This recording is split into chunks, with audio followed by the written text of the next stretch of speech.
Tonight, 40 of the top WCW wrestlers will be picked at random to wrestle in a unique tag team format. Then the winners advance to the Battle Bowl, where only one man stands as the winner in Starcade 91, the Lethal Lottery.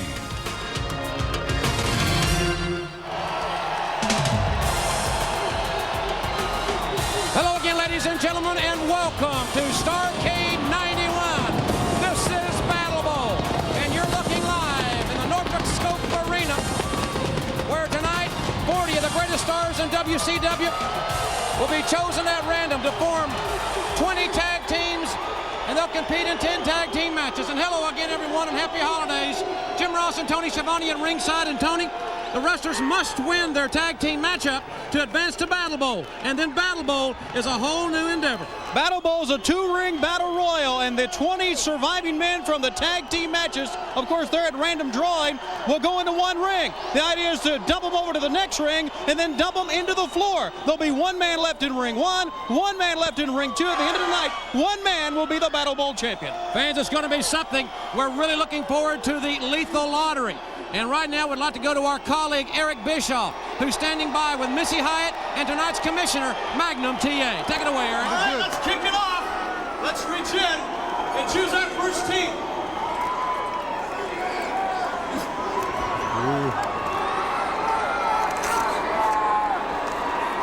Representing team number 1, the first athlete, Michael P.S. Hayes. His tag team partner, Tracy Smothers. Representing their opponents in this first contest, team number 2, Marcus Alexander Bagwell. His tag team partner will be Freebird Jimmy Jam Garvin.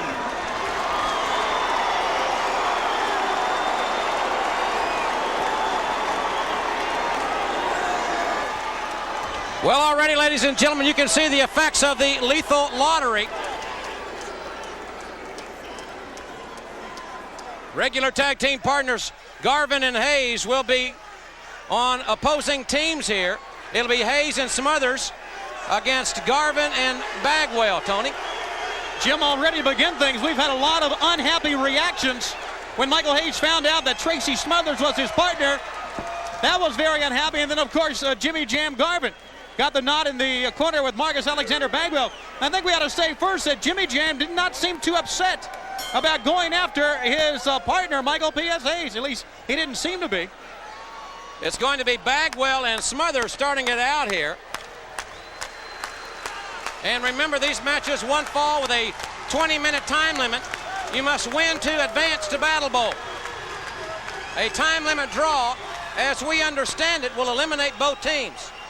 That is right, as will a double disqualification. So we said 20 top superstars. Of course, that could be amended if we do have a double DQ or the double countout.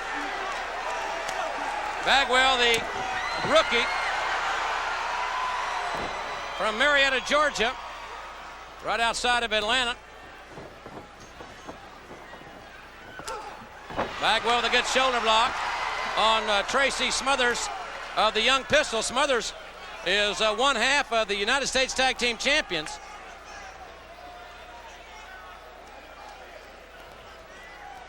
It's going to be quite interesting if and when Garvin and Hayes are in the ring together. Well, the idea is, of course, and we've said it so many times, to win this tag team match. It could be Bagwell and Garvin going to Battle Bowl, could be the other team. And I'm sure, and I know Michael Hayes and Jimmy Jam very well, they both are going to try to win regardless of who the opponents would be.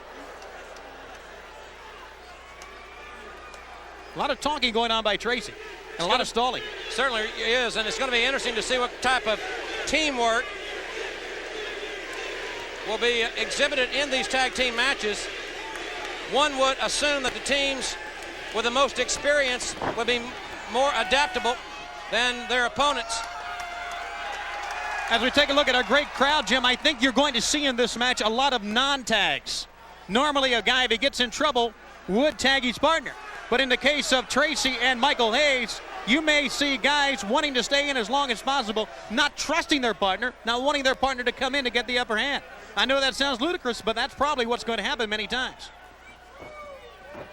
And it seems to me in this match that the team that's more willing to go in there and mix things up, the team of Jimmy Jam and Marcus Alexander Bagwell, they are very happy to be tag team partners. Great crowd here in Norfolk looking on. Good takedown by Bagwell. Near fall situation. You know, Bagwell, the youngster out of Sprayberry High School, that's up in Marietta, Georgia.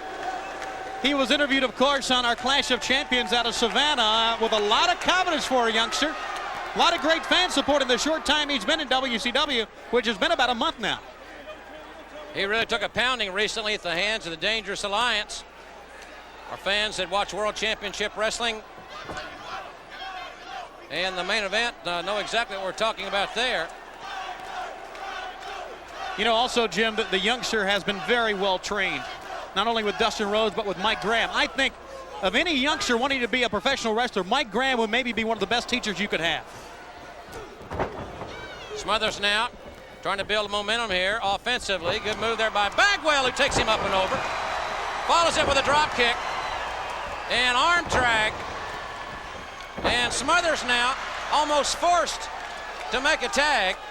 But as you pointed out, Tony, he is a little hesitant about tagging Hayes. Will he tag Hayes here?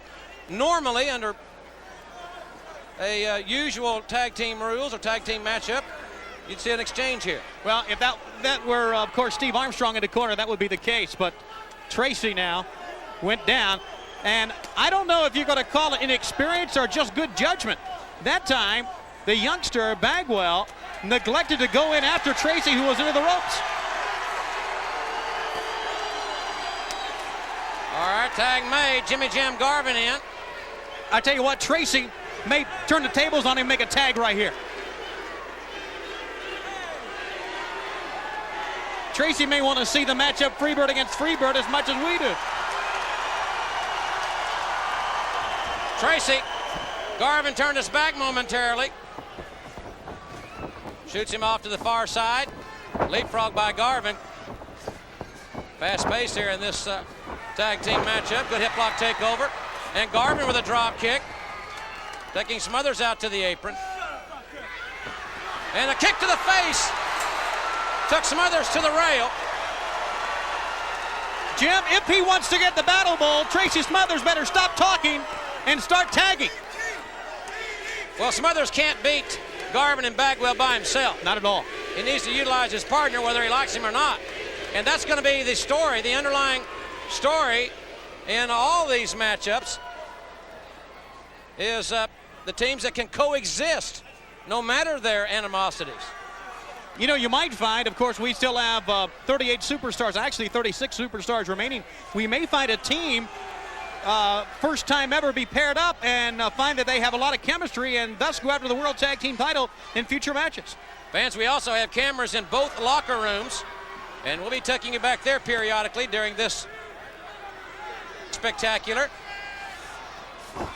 Garvin suspected Smothers' unsportsmanlike act. Smothers over the top.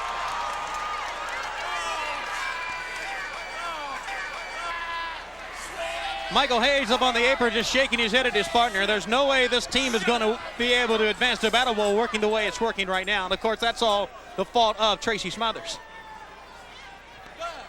Hayes has yet to see action. And I'm somewhat surprised that Smothers hasn't gone to his partner by now. Second exchange for Garvin and Bagwell as Bagwell comes in off the top. Double axe handle to the shoulder. And then takes the arm a turn and the wrist lock. You know, I tell you what, Bagwell wrestling with a great deal of confidence. And we talked about Mike Graham being one of his tutors and, of course, Dustin Rhodes. And Dustin, the right man in the right situation, because if any young wrestler who has a great deal of confidence, it's Dustin Rhodes. And that I'm sure he instilled that in Bagwell. Here we go. And there's a tag. Michael Hayes in now. Hayes with a chop on the rookie. Irish whip to the center of the ropes. Gets him with the elbow. And Hayes with that great showmanship and charisma that the Freebirds possess. Tell you what, he's one of the greatest in this sport. with that charisma. And he was very distraught that his opponent was Jimmy Jam Garvin, but I think that's all by him right now. He's really into this match. Good counter by Hayes using a drop toe into the arm bar. Controlling the rookie now. Hayes debuted in the sport at age 17. Tag made. Now Smothers is back in. So both teams have made at least one exchange.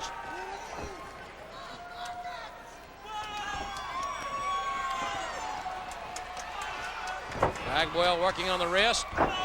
Drops the leg right across the elbow. Has the arm tied up on Smothers here. You know what's interesting, another thing interesting about these matchups, the fact that you have to qualify to get to this 2-ring battle royal. Many times in a battle royal situation, it's your only match of the night. We could see some guys win, but go into Battle Bowl not 100% because of an injury earlier in the night. The advantage in these early matches, obviously, is that you're going to have a little bit longer to rest. Right. Prior to Battle Bowl. You're right, 10 tag team matches. Can you imagine the 10th and final 2 teams? They'll be tired. They got to immediately go to the 2-ring battle royal. Smothers now controlling the action after making illegal contact on the break. And Bagwell going back to the arm drag. Bagwell is exceptionally quick, as Smothers somewhat frustrated there. You know, Tracy has wrestled the bulk of this match so far. Michael was quick to make a tag in. And the fans certainly are not behind Tracy like they once were. Of course, the Pistols, as the old cliche goes, made their own bed. They got to sleep in it now. Good counter moves by Bagwell to execute the slam. Tags in the experienced Garvin, and Smothers just forced the tag. So now Hayes and Garvin must face each other. And it appears that Jimmy Jam is ready to go at it more than Michael, but Michael with that smile on his face. And all the fans here in this jam-packed Norfolk Scope want to see this.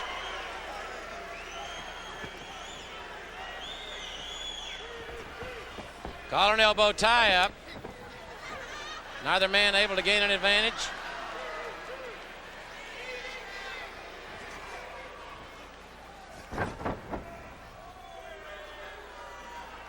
Tell you what, Jim, I think this is great, and the reason being that animosity does not always lend to a great wrestling match. These two guys, obviously, no animosity at all, and they're ready to go at it. The fans are into it.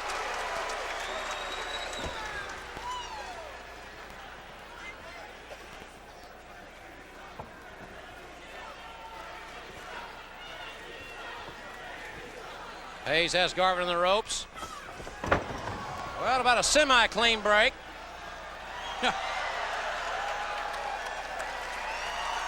Garvin seems to be taking it quite well. Interesting enough, of course, the DDT, the primary move of both men.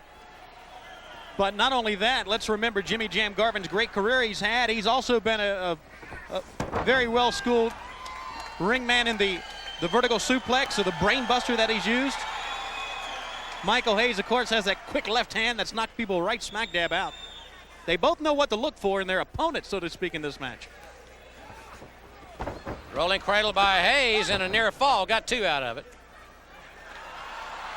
These guys seem to be having a lot of fun. Well, you know, it's a chance here to show all the fans watching our pay-per-view telecast and hear exactly what they can do in a straight one-on-one clean situation. That was good. Fans here responding very positively to that action. And the tags made back now. We'll see less than congenial competitors here. Martial arts kick by Smothers. Scoops Bagwell up. And Smothers went for the elbow. Bagwell used the quickness, and he makes a very timely tag here. Jimmy Jam Garvin back in. Garvin raising it a level. Nice elevation on Smothers. Garvin with a running forearm. Tags in Bagwell. Bagwell up on top with a crossbody. He may have him here, and he got 2.5 there. All right, not a bad move at all. Bagwell with a cheap shot on Hayes, and Hayes just returned the favor. Oh, he nailed Jimmy Jam out of nothing but reaction there. Oh, and a little temper here. Hayes a reactionary. And Smothers going for a high-risk move. Bagwell got the knees up. While the Freebirds are arguing, Bagwell with a fisherman suplex wins it. Ladies and gentlemen, the winners of the first match, advancing to Battle Bowl, Marcus Alexander Bagwell and fabulous Freebird, Jimmy Jam Garvin. Garvin and Hayes not sure what went on until the official announcement. They were having a little argument. I think that is all past, but Tony, as we take another look, Smothers took a chance, it didn't pay off. The knees were up, you're right. The argument ensued. The referee is with both Freebirds at this time. And this is Bagwell's premier move. It is a vertical suplex into a bridge, hooking the leg nicely and getting the 1, 2, 3. Match number 2 of the Lethal Lottery saw members of the Dangerous Alliance stunning Steve Austin and ravishing Rick Rude against a combination of Heavy Metal, Van Hammer, and Big Josh. 4 men who are certainly friends to make for a great tag team match. And Heavy Metal, Van Hammer, and Big Josh had things going their way late in the match. With some great teamwork maneuvers, they had the upper hand. But once again, it gets down to the case of the Dangerous Alliance working as one single unit. As Heavy Metal Van Hammer had Stunning Steve on the ropes, a tag was made. Hammer was not aware the tag had been made, but the referee was aware. And then the Rude Awakening, and Josh and Van Hammer went down to defeat Rude and Austin advance. The third match of the Lethal Lottery, an odd combination. The Cruncher, Larry Zbyszko, and Medusa against 7'7" Elegante with a stern look on his face. Their opponents, 2 men who disliked each other, Dustin Rhodes and Richard Morton. Dustin, always the high-impact wrestler, had things going his way late in the match, and the fans were behind him. However, a turnaround by Larry Zbyszko had things going his way, and Zbyszko seemingly had the momentum, but his mouth got him in trouble, as demonstrated right here.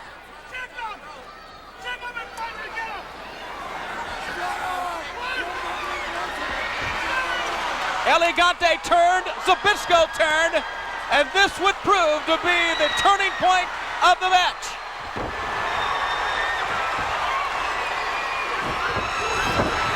As Dustin Rhodes and Richard Morton win. This should be an interesting matchup. Mike Graham and Diamond Dallas Page to take on the world's strongest man, Bill Kazmaier, and perhaps the world's most high-flying man, Jushin Thunder Liger, the new WCW light heavyweight champion. I think it makes for an interesting matchup with Mike Graham and Jushin Thunder Liger potentially in the ring together at one time. We're going to see some great wrestling in this one, and I've always wanted to see Jushin Thunder Liger here in the United States, and now it's our first chance, Jim. Liger upset Flying Brian in a very close, controversial match Christmas night in Atlanta's Omni to win the WCW Light Heavyweight Championship in a match that certainly could have gone either way. Mike Atkins, a referee. We're going to get to see it right off the bat. Mike Graham and Thunder Liger.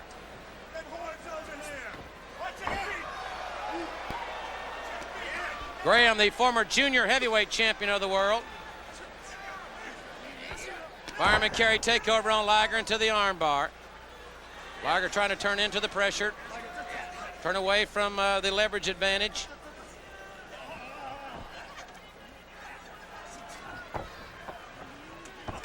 Liger is perpetual motion. Good counter move. Jim, you talked about the discrepancy as far as communication problems that Zbyszko would have with Elegante. What about Bill Kazmaier and Thunder Liger?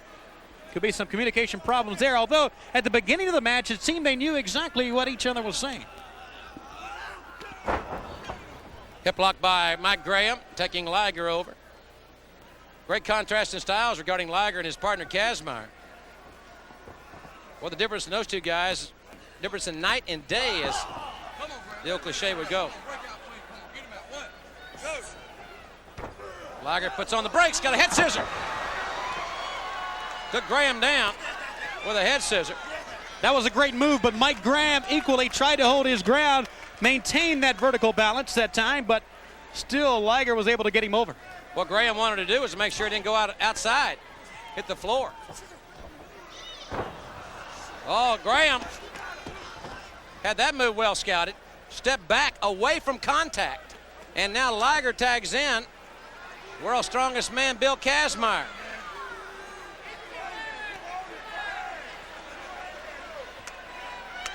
Well, Graham likes taking on big guys. Yeah. One thing we've always known, you and I both, about Mike Graham is he is afraid of no man. No, absolutely not. And he's the kind of guy that'll single leg Kazmaier before Kazmaier's aware of it. The thing about it, as long as Kazmaier can stay vertical, as strong as he is, he's going to have a big, big advantage. Yeah, that's right. But Mike Graham is smart enough to where he'll try to take him off his feet and neutralize that. See, a standing side headlock against Bill Kazmaier is really not a good move in this situation. But Graham just backs up and rethinks the strategy here. And the strategy is to bring in the big mouth. Yeah. Well, we'll find out how DDP fares against Mr. Kazmaier. Hey, look at this. Well, I tell you what, Kazmaier went for it, didn't he? Yeah, but he's not going for that. He just sat down on that attempted scoop slam by Diamond Dallas Page.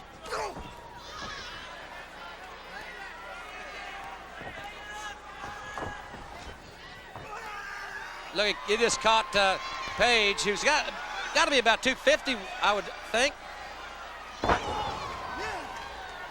You know, Jim, we were talking about before the telecast our list of favorites, and it was hard to pick who we thought would be the eventual winner of Battle Bowl. Kazmaier up, over. Look at the big man skin the cat. Wow. Oh, he caught Page with a tremendous clothesline. 1-2, and Page barely able to kick out. And I tell you, Kazmaier has to be considered one of the favorites if he gets there. He can just pick guys up and throw them over the top rope if he gets to Battle Bowl. With his power. Again, a near fall. Kazmaier, a lot like Van Hammer, relying on his great power and strength. High risk move. And he deviated from his game plan there, and it cost him. Well, Page has got Kazmaier on the canvas. Good place for a tag here to bring in a great mat wrestler like Mike Graham. And that comes down to good teamwork. And, of course, Diamond Dallas Page and Mike Graham certainly on other sides of the fence, so to speak. And I'm not so sure that's going to happen.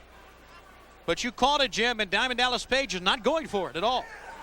I guess he has a lot of pride, or he wants to show the world what he's made of here. Because this is his first time wrestling on a pay-per-view for WCW.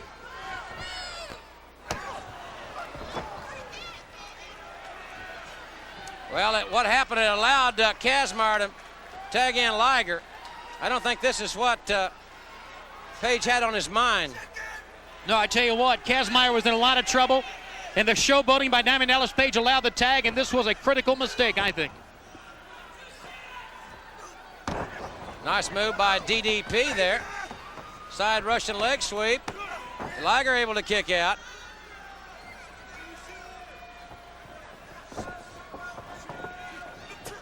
Oh, what a move. Came out of nowhere with that spinning karate kick. Tags in Mike Graham. If I were Mike Graham, I'd be livid right now. They had the advantage and they lost it. Completely lost it, thanks to Diamond Dallas Page. Quick move by Liger. Karate kick. Great move. Graham tossed him up, but he landed right on his feet. Liger up and over. Got a near fall out of it. Graham able to kick out at 2. But Graham's hurt right now. Liger catches him in the corner with that knee.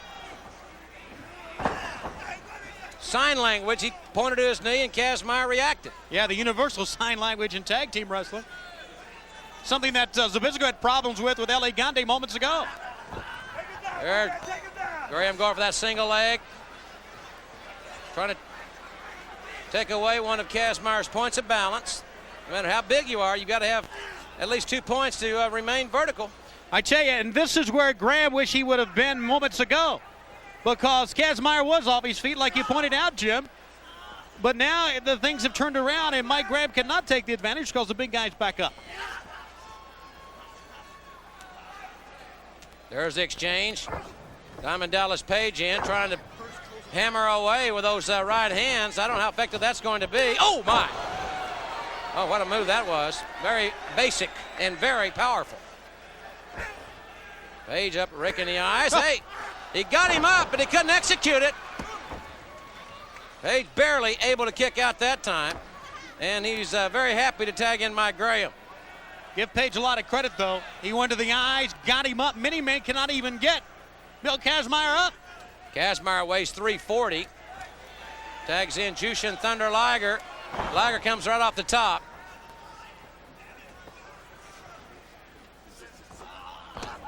Drop Toho by Liger. Going for a submission move here. Gonna try to turn him up. And he got him. He got him there. Submission move. How much longer can Graham last? He continues to say no. Wow. But the damage, I think, has been done here.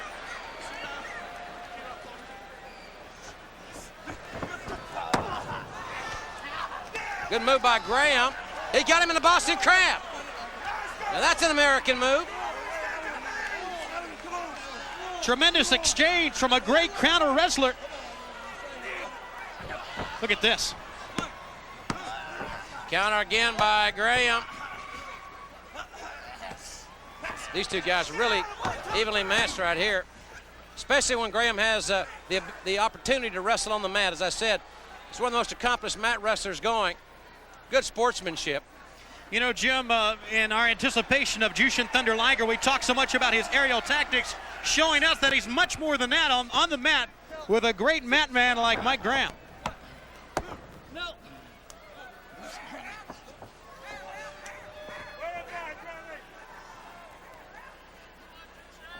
Liger trying to figure a counter, and he's got one there. Nice bridge up by Graham, showing great power. Both arms, he's got him hooked. 2, as signified by referee Mike Atkins. You know, if I'm Mike Graham right here, I'm wondering how much I can depend on my partner. Graham may just try to stay in there as long as possible. So much tag team success depends on your ability to have a lot of confidence in your partner. And I wonder, you know, how it's going to affect the teams on throughout the remainder of the lethal lottery here.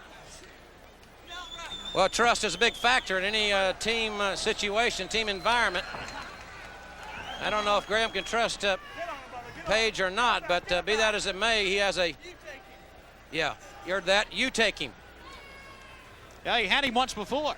They let him slip through his hands. Page was playing Dear Abby there, giving all kinds of advice to Mike Graham. Graham said, well, you take him. You know so much about it, just have at it. Page done a good job against this big guy in this match. How many times have you seen a guy deliver an elbow and that guy go down? Again, he makes the tag, and again, Kazmire makes the tag to Liger.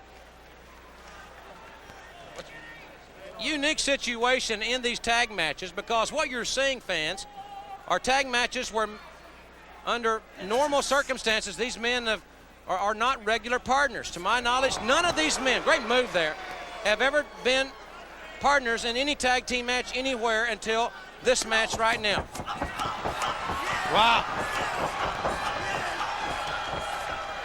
Tremendous kicks to the solar plexus by Liger.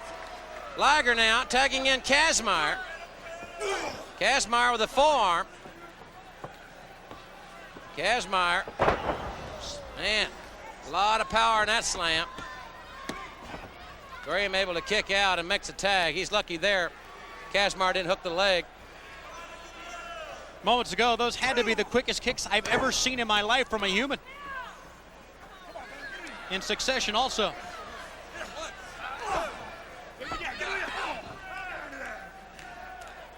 Graham coming back with some kicks of his own, front face locking Big Bill Kazmaier and holding with one hand, tag Liger with the other. Liger says, I want him to set him down. I don't want an unfair advantage. Great sportsmanship by this young man.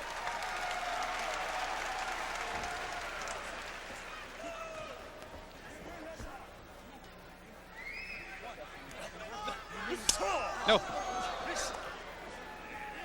Irish whips him in. Graham took a chance there. Oh, hit his knee and went all the way over. Watch out for Liger. Here comes Liger. Oh, my. What a move. A 360 in midair. Jushin Thunder Liger. What a move. Man, that'll make the highlight reel. A 360 in midair. He caught him, and to show he is not attacking him on the outside. Very key point here. He delivered his move. He's allowing his opponent the opportunity to get back up on the apron. But a count out would send Liger and Kazmaier on the battle bowl. Again, Graham able to kick out at 2.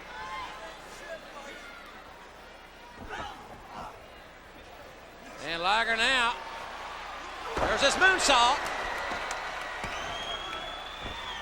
Page in, interrupt the count. He's happy about that. But the smile has been erased.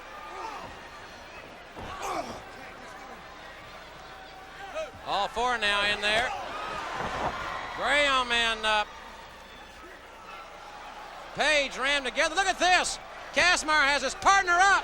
He throws him right on top of Page. 1, 2, 3, and they win it. Ladies and gentlemen, here are your winners, advancing to Battle Bowl, the team of Bill Kazmaier and Jushin Thunder Liger. Tell you what, Jim, I think there's some chemistry there. These two men look like a great tag team. Earlier in the match, the moonsault. You talk about great execution. These two men can do it. And now let's take a look at what happened at the end. Great teamwork, 1 out from Kazmaier, and a sensation, the light heavyweight champion of the world, Jushin Thunder Liger. Oh! Yeah! His partner, Todd Champion! What a team this is gonna be! They'll be facing Cactus Jack.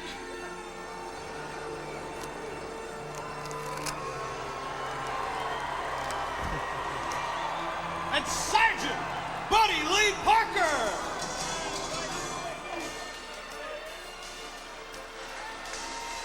Uh-oh. Abdul the Butcher apparently doesn't understand what's going on. He wanted to beat Cactus Jack's partner, and Cactus partner Buddy Lee Parker is just being annihilated. Listen to his head hit that steel locker. And it looks as if Cactus Jack's going to be on his own here, Jim. Wow. Wait a minute. My goodness, he has a broom. He just broke that broom right over. You see a lot of guys jumping up to help Sergeant Parker, don't you? Yeah. Nobody wants to have anything to do with Abdullah, so I don't know if Abdullah's doing his buddy Cactus Jack any favors. Parker's trying to make his way up. This, you know, Jim, this is a big bonus for Steamboat and Todd Champion. They've been watching on the monitors here as well as we have what's transpired.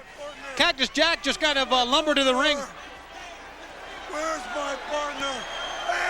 That's... Wait a minute, that's not his partner. Well, Abdullah coming out here, and that's not Sergeant Buddy Lee Parker. Look at Abdullah, big smile on his face, isn't that? Well, I'll tell you special? what, the officials have to take, there you go, they have to take charge here. This cannot happen at all. Tony, why don't you go tell Abdullah he can't wrestle? I'll do that, Jim.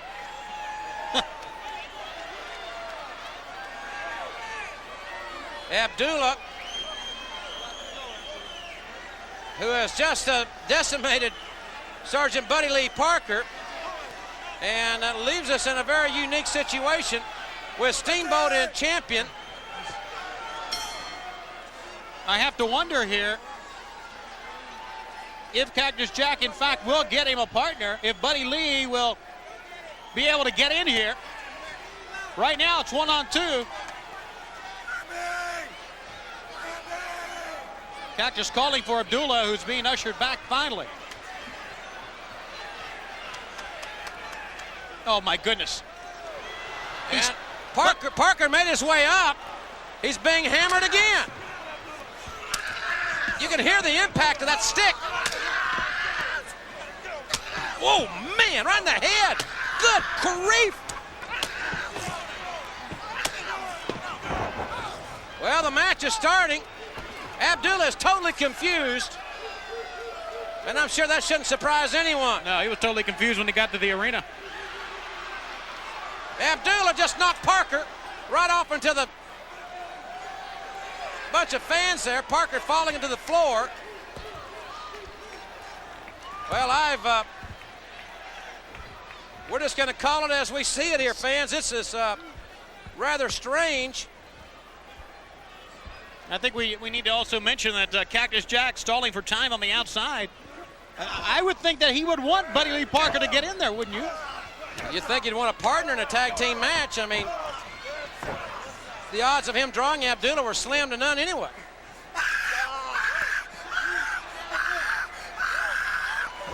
Tell you what, Steamboat and Cactus Jack, is that a contrast in styles or what? Lifestyles, wrestling styles. Cactus from Truth or Consequences, New Mexico, 284. Steamboat from Charlotte, weighs 235 approximately. And Cactus biting Steamboat. And we have Sergeant Buddy Lee Parker now has rolled up into the rampway. And that's about all he's done is rolled into the rampway too. Cactus with a lateral press, got 2 on Steamboat.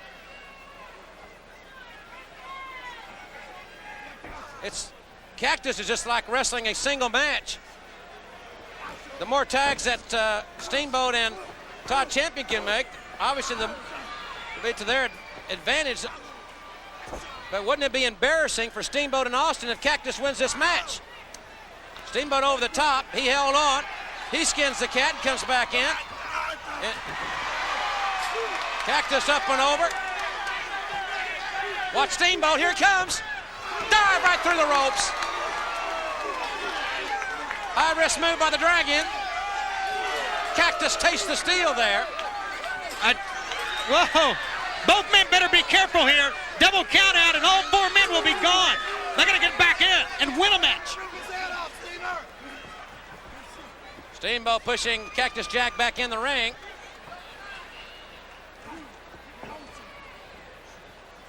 Cactus very, very unpredictable.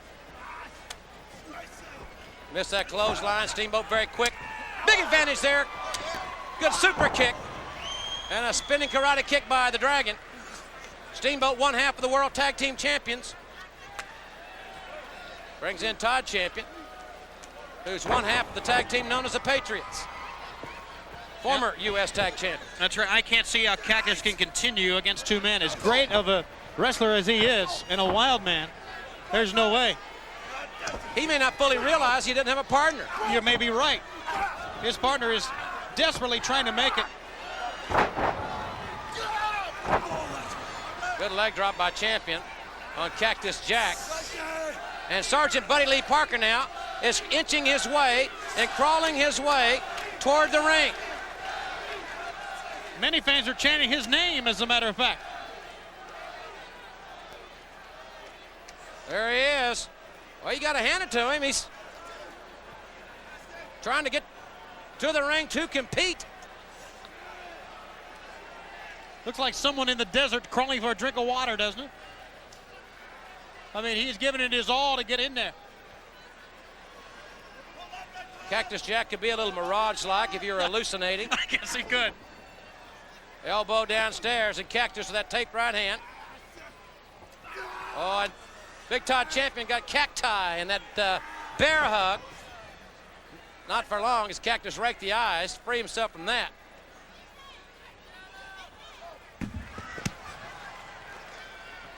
Gary Michael Capetta there, get a bird's eye view of that one.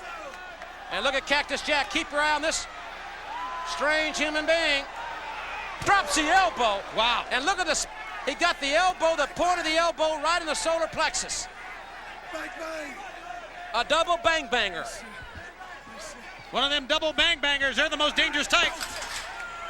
Champion's head ran into the steel. Trying to fight back. Referee Randy Anderson using his 10 count. Both men back in the ring. They'll not be counted out. And Sergeant Buddy Lee Parker has now made it to the empty ring. There he is. He's getting closer to the ring that the action is taking place in. And Cactus has yet to look to his corner to even make a tag. Yeah, and I tell you, Buddy Lee Parker exhibiting a lot of courage here. Of course, why not? You only get a chance to be in Battle Bowl once a year, and he's got to win. He's got to be there. Well, the fans have seen Parker in a lot of televised matches. I don't think it's any secret he doesn't have the glossiest one-loss record, but we've mentioned it many times in our broadcast. He may be the most underrated athlete in WCW, and I'm glad that he's had the opportunity to be here to compete. But I'm sure that his big night has been spoiled by Abdullah the Butcher. Champion power slamming Cactus Jack. Cactus Jack doesn't spend a lot of money on ring attire. And Champion just missed that leg drop. Yeah, nor dental work either. Cactus Jack going to try to finish Champion off. Cactus going up top. Not unusual for him to take a chance. He's putting his own body on the line. I think Todd kind of moved out of the way that time. Sure did. Had that one well scouted. Took Cactus a while to get up there. Both men, heads cracked together. Well, he made the tag. Oh my goodness, he made the tag. He wasn't even in the right corner. He's gonna help him in. Oh, he upped him in all right. Well, Steamboat's gonna feast on this. And Steamboat in. He may try to make it sudden and quick here. What a power slam by the Dragon. Steamboat gonna try to end Parker's misery early. Sergeant Buddy Lee Parker, he's gritty, standing up, trying to stand up. The Dragon is poised, cross body right off the top, leg hook, and he will get it.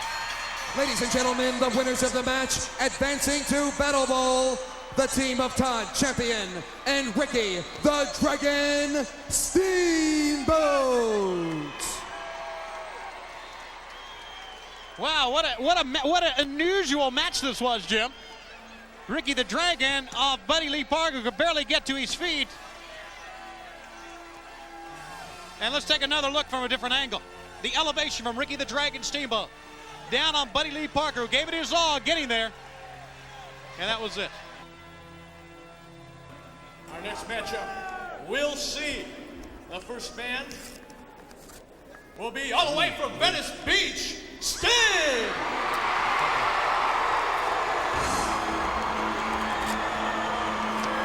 His tag team partner, get a load of this, Abdullah the Butcher!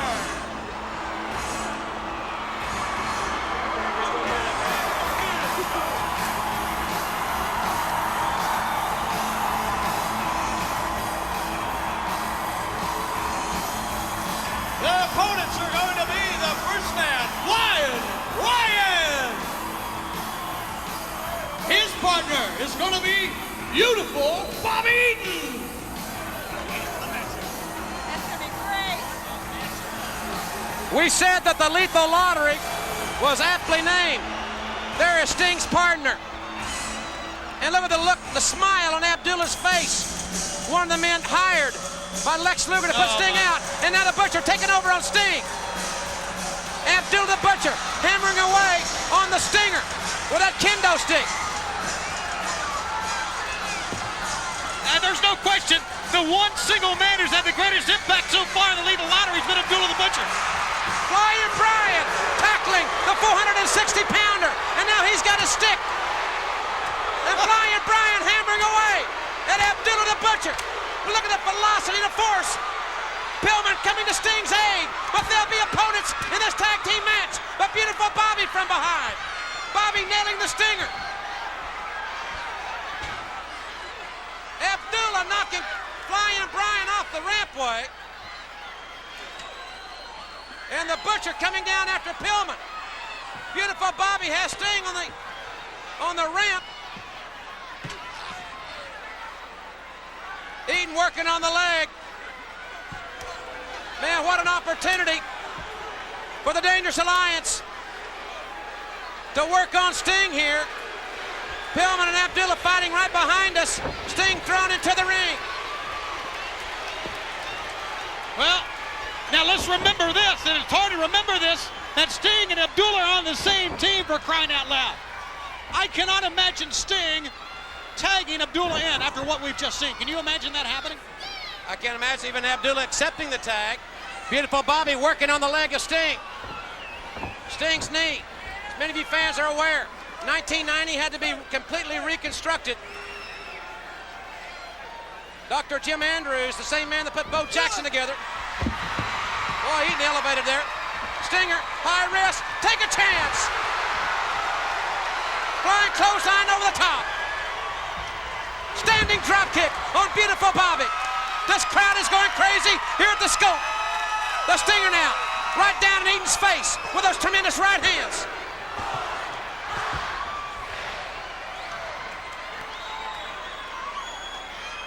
For Flying Brian cutting off Abdullah the Butcher, and you have to wonder what the Butcher was going to try to do. Help his partner or go after Sting?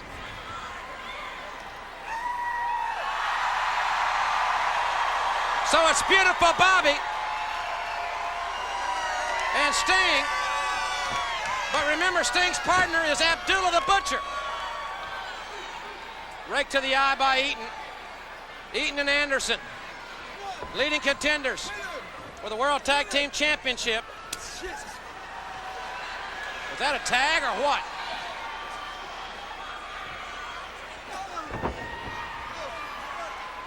Sting with a wrist lock.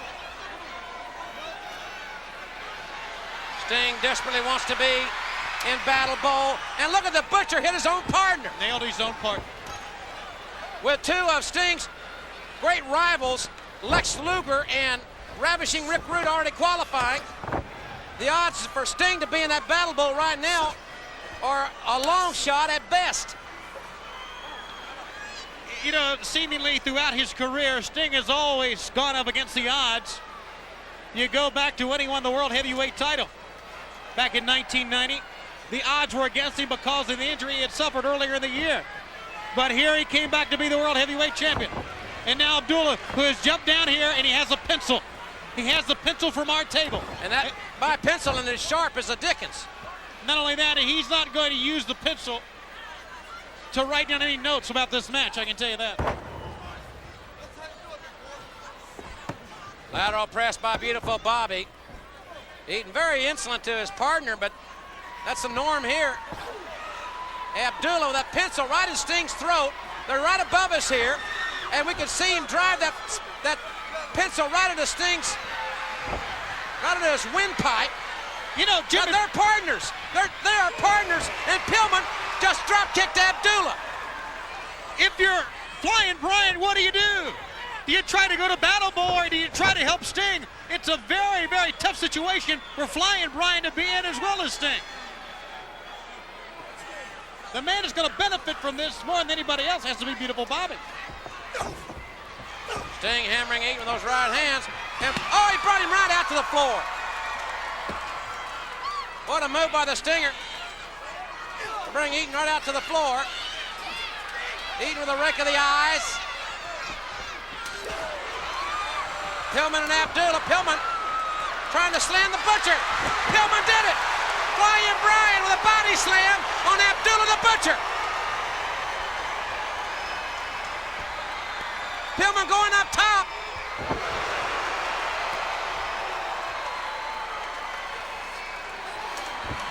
Well, got to remember, the legal men are still Sting and beautiful Bobby. Flying Brian cannot execute a pin there at all.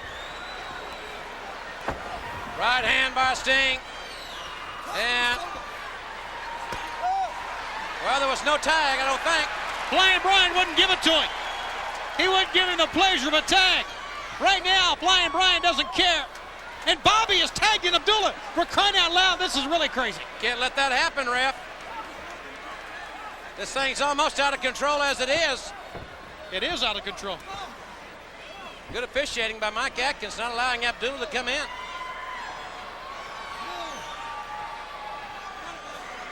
Sting has been in this the whole way. Yeah, well, if he wants to go to Battle Bowl, he's going to have to do it the whole way, because I can tell you, Abdullah is looking to hit one guy in that Sting.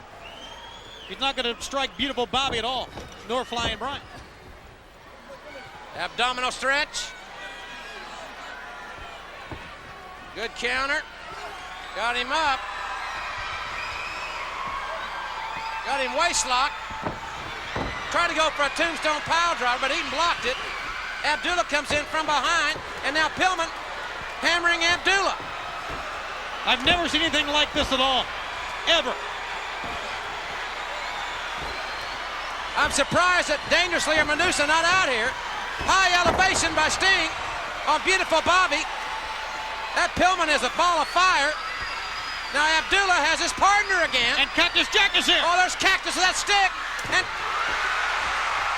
he hit his partner, Sting the drop kick on Cactus. Beautiful Bobby. Barely able to stand. Sting off the top. Can he get it? 1, 2, 3, yeah! Sting and Abdullah win it. The winners of the match advancing to Battle Bowl, Abdullah the Butcher and Sting. Incredible. Don't forget now, Abdullah the Butcher has advanced. Well, we talked about these matches being unpredictable, and that's what this one was, to say the least. There you see Cactus. He nailed his partner in the head of that stick. He nailed his partner in the head.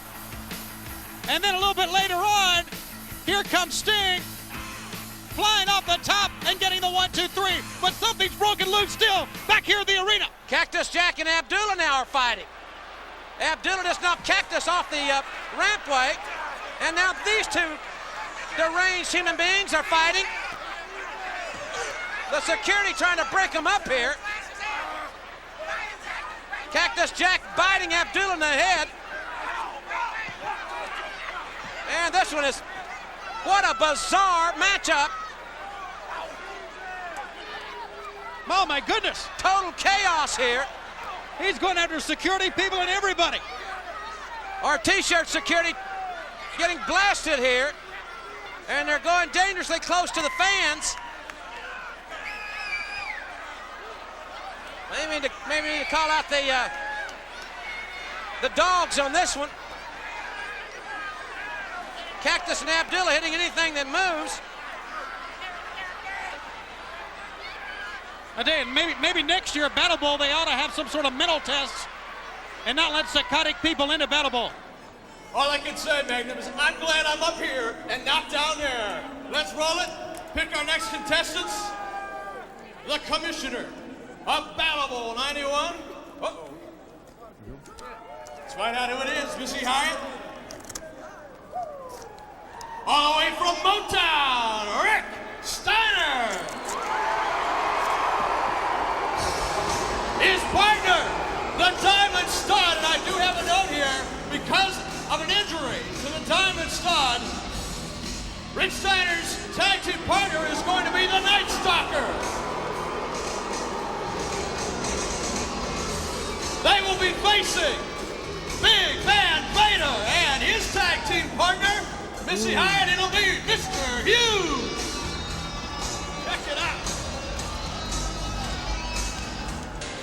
Big Van Vader and Mr. Hughes, we know, have had a lot of workouts together. We know that they are going to be a team to be reckoned with in '92. They've challenged the Steiner brothers quite openly. And the dog-faced gremlin and the Night Stalker. Night Stalker is a substitute for the injured Diamond Stud. Tell you, the Diamond Stud is out there, though, and Rick Steiner, much like we saw with Sting, has to go into a situation, I would think, not with everything going his way, because the Night Stalker is a substitute, is inexperienced as wrestlers go. And Rick Steiner has to realize, as you said, Jim, that Big Van Vader and Mr. Hughes really want to get to the Steiners. They probably feel that they can not only advance the Battle Bowl here, but also take out Rick Steiner and kill two birds with one stone, so to speak. Well, the Night Stalker is no Scott Steiner. So we know that the big team of Vader and Hughes will certainly try to focus their attention on Rick Steiner here. Hughes 375, Van Vader 445. Rick Steiner weighs about 260. So let's see, we mentioned this on our broadcast. Will the Steiner brothers be able to physically manhandle Vader and Hughes? We may find out a little more about that in this tag team matchup as both men lock up and collar and elbow. Jim, I keep going back to where Scotty Steiner was injured, and at that time Rick Steiner had a team with Bill Kazmaier. But that team went all the way to the finals of the tag team tournament. Just goes to show you that Rick Steiner with anyone, and that's not a knock on Bill Kazmaier, but with anyone as his partner other than his brother, can be successful. We've talked about the foundation being built by WCW. All four of these men come from the collegiate ranks. What a move there, high impact move by Big Van Vader, 445. Played football at Colorado, #1 draft choice of the Los Angeles Rams. Well documented is Rick Steiner's background from Michigan. Night Stalker, from what we can recall, played football at Florida State. Mr. Hughes from Kansas State. Great athletic background, all four of these big, strong men. Boy, clubbing blows by Vader, by far the biggest man in the match. Go! Steiner line. Will it work on a 400-pounder? There's your answer.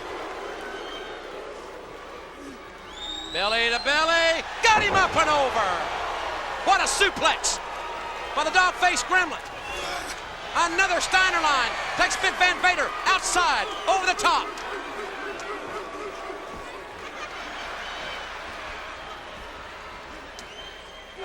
Steiner, man, he is jumping right in the face of Big Van Vader. We knew that the Rick Steiner would not be intimidated.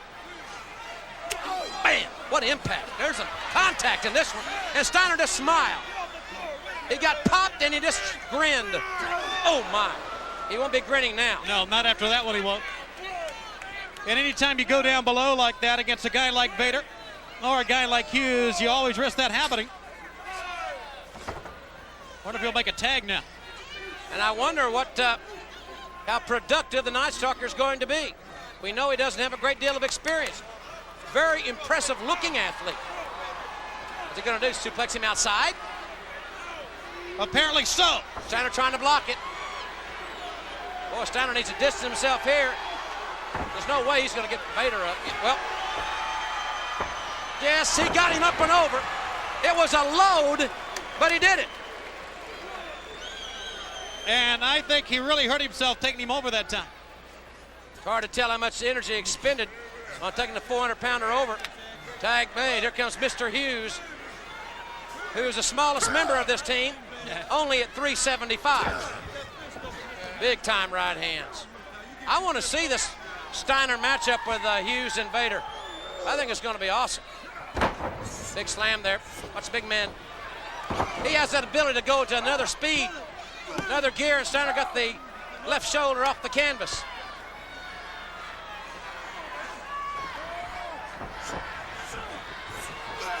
Oh, he elevated him that time. And see, Jim, normally here, Rick Steiner will make it. Ooh, got 2.5. Would make a tag to Scotty, but that's not the case here, and Rick is still in there. He just doesn't have the confidence in the Night Stalker. No. Obviously that he has in his own brother. Hughes burying those knees. Hughes, we've talked about his unorthodox ring attire, his footwear, very untraditional, and those glasses. I'm not so sure they should let him wear those glasses in there. He got him, belly to back. Yeah, he planted a big man. Now he's gonna go for the cover. He thought about making a tag, but he went for the cover. Sends him for the ride again. Tremendous collision there. Hughes finally fell like a giant redwood. And the Night Stalker tagged in Steiner. Steiner did not tag the Night Stalker. The Night Stalker reached over and tagged Rick Steiner. Well, the youngster's got to be very anxious, but he can't be overly anxious. He's got to stay out of that corner. Steiner planted Hughes on the top rope. The Night Stalker not paying any attention to Vader. Vader and the Night Stalker are the legal man in the ring here. Steiner up on top. There's a Bulldog, but he's not the legal man. That's Big right. Van Vader and the Night Stalker are the two legal men. Vader just dropped 445 on the Night Stalker, and Vader and Hughes are going to win it. Steiner is not the legal man. Ladies and gentlemen, the winners of the match advancing to Battle Bowl, Big Van Vader and Mr. Hughes. Well, the crowd not very happy, but Vader and Hughes will advance. Vader had made the tag, and the Night Stalker tagged Rick Steiner. Steiner did not tag the Night Stalker. And Steiner, not sure that it was a legal tag, continued to compete. All right, here's the Bulldog, and of course that's what the Night Stalker wanted to happen on the legal man. He was not the legal man. Nick Patrick letting him know, say, hey, you're not the legal man, get out of here. Meanwhile, all the weight went right on the shoulder of the Night Stalker, and here's your legal pin, as you see on the right of your screen. Match number 9, the Lethal Lottery, had Scott Steiner and Chip the Firebreaker against the bad man that everybody loves, Johnny B. Bad, teaming up with the Masked Man, Arachnoman. It was a classic case of power against speed. Scott Steiner, with that ability known worldwide, one of the most dominant tag team wrestlers of all time. Now remember, earlier in the night, his brother Rick did not advance to Battle Bowl. So it was up to Scotty Steiner to be the sole Steiner in Battle Bowl. And Scotty used the power that he's known for on Johnny B. Bad. Chip used his quickness, making a quick tag to Scott. And this team, even though they teamed only one time, which was on this night, looked very sharp. The tilt-a-whirl. And the power of Scott Steiner. And the fans, as always, were right behind him. But Arachnoman had other plans. He tried a high-risk maneuver that turned into his final move. And Steiner and Chip went on to Battle Bowl. The final match of the Lethal Lottery, the 10th match. Steve of the Young Pistols against the Rapmaster P and News to face Ron Simmons and Thomas Rich. 4 men who certainly had to be enemies, but we had friends on either side. And it would be a test for Ron Simmons to use his power in the early going against the bulk of the Rapmaster P and News. And Simmons tried to do just that, to power his way through the Rapmaster. The fans were enjoying the camaraderie exhibited by the Rapmaster and by Ron Simmons early on. But once again, it's the weight of P and News that always takes the advantage. Pinning Simmons in. And then 403 pounds flush onto Ron Simmons.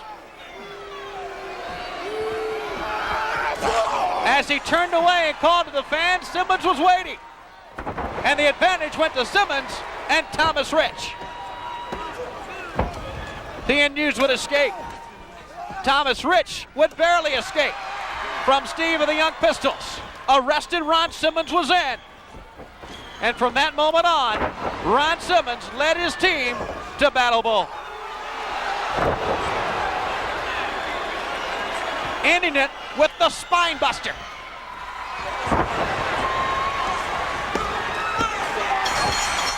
Ladies and gentlemen, very briefly, the rules of Battle Bowl. The 20 wrestlers who survived the Lethal Lottery will soon be making their way toward ring number 1, where the first Battle Royal will begin. In order to be eliminated from the first Battle Royal, you must be thrown into ring number 2. In order to be eliminated from ring number 2, you must be thrown over the top rope and to the arena floor. The final remaining wrestler in ring number 1 will then meet the final wrestler in ring number 2, and we will then have our first Battle Bowl champion. And now, let us bring the 20 participants to the ring. Starting off, ladies and gentlemen, the first participant in Battle Bowl 91, the very first from the Rocky Mountains, Big Van Vader. He is followed by the rookie, Marcus Alexander Bagwell. Fabulous Freebird, Jimmy Jam Garvin. Co-holder of the Tag Team Championship, the Natural, Dustin Rhodes. The world's strongest human being, Bill Kazmaier. The Japanese sensation, Jushin Thunder Liger. The world television champion, Stunning Steve Austin. Also, ladies and gentlemen, from Nashville, Tennessee, Richard Morton. From the WCW Special Forces, Todd Champion. And then, ladies and gentlemen, making his way down the ramp, Abdullah the Butcher. One of the Patriots, Firebreaker Chip. Also in Battle Bowl, Thomas Rich. He is followed by the All-American Ron Simmons. Co-holder of the Tag Team Championship, Ricky the Dragon Steamboat. Bodyguard to the World Heavyweight Champion. The bodyguard is Mr. Hughes. He is followed by Scott Steiner. And then, ladies and gentlemen, accompanied by his mentor, Harley Race. He is the World Heavyweight Champion. The total package, Lex Luger. And then, with Paul E. Dangerously, the United States Heavyweight Champion, Ravishing Rick Wood. Followed by Double A, Arn Anderson. And the final entry in Battle Bowl 91, ladies and gentlemen, Steve. All right, ladies and gentlemen, here we go. All 20 in one ring. Who do you think's gonna win, Jim? You got a prediction here, quickly? I tell you, Sep, I've got to go with one of those, Sep. Either Vader or Hughes, maybe Abdullah. Who's going to get him over the top? That's the question. Crowd favorite obviously is Sting. A lot of cheers for Marcus Alexander Bagwell. And Jim, you're talking about strategy. You know, it's every man for himself. How much strategy do you think these guys have talked about? Well, it's going to be, I think you're going to see the Dangerous Alliance guys stick together. You've got the Patriots in there, they're partners. Sting's got a lot of his buddies in there, Scott Steiner, among others. Man, can you imagine the heart rate of a rookie like Marcus Alexander Bagwell? First time to the big dance, and here he finds himself in this battle royal. In the final dance, as a matter of fact. Steamboat there, the right part of your screen up on top, came off on Anderson. And they have had some battles in their tag team matches. I've talked to some of the veterans of battle royals, and I say, what is your strategy? What do you think about? And it basically is hit anything and everything that moves. Well, Kazmaier went over the top, but he's got to go over the top to the second ring. For this thing to progress, the wrestlers have got to throw their opponents from over the top rope, from the first ring, what you see right now, and to the empty ring, which sits right beside it. Also, let us bring up this point. There's one man remaining. Here you see ring 2. One man will remain in ring 1. One man in ring 2. They'll go at it, and it won't be a penny situation there. They will have to dump either one of the other men over the top rope to win to the floor. And there's some heavy lumber being hammered about here. You notice there's no referee in the ring. They're only there to make sure that they have officially declared someone over the top rope. You can't land on the apron or go to the floor. You've got to go all the way over the top rope to the other ring. Right now, Ravishing Rick Rude and Lex Luger working on Scott Steiner. They're right above us here. Van Vader just nails Steamboat. But again, the punishment is there, but it doesn't count. Vader slamming Steamboat out here on the rampway. Dustin Rhodes hammering Austin and Rich together. Oh, Vader went for a big splash on the ramp. Luckily for Steamboat, he moved out of the way. And little Jushin Thunder Liger's, I don't know, it's like a bumper car. He hits and runs. And that's what he's got to do. To survive, you're right.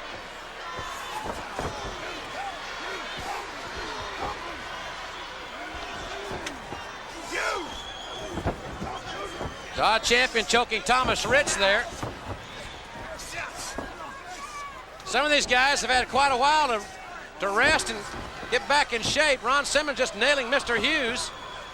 Hughes really, you can tell he's came to fight. He took his tie off. Simmons trying to get him over the top. Liger just nailed Rhodes. Let's not forget that Harley is out here. Paul E is on the other side, the far side over there, and they could have an impact into what goes on or what finally transpires. You notice that Rude has kept his distance from Sting. And they've almost like they've dispatched Austin. There you see Austin and Sting, for Austin to occupy Sting initially. And that's what they're doing right now. Right there you see. Vader just military press Steamboat over the top to the ramp. Again, he's got to do it to the second ring. Steamboat may be out of it. He may not be able to continue. Well, if in fact he is out, it would be a referee's judgment here whether he can continue or not.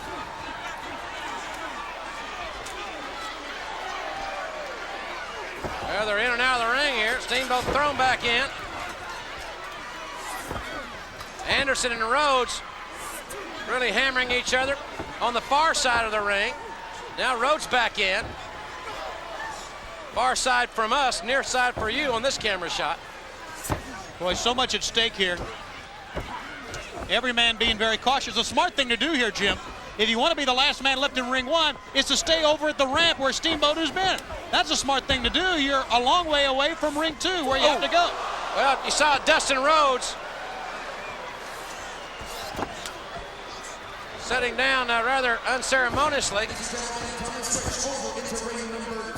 All right, now Rich has got one more chance. He's thrown over the top rope from ring 2 to the floor. He's out of it. Now he can rest also. But there is an advantage in this situation. And let us clarify that you just have to be thrown over the top rope between the rings.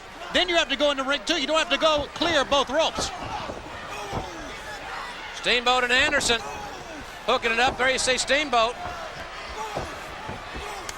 Marcus Alexander Bagwell trying to get some measure of revenge on Ravishing Rick Rude.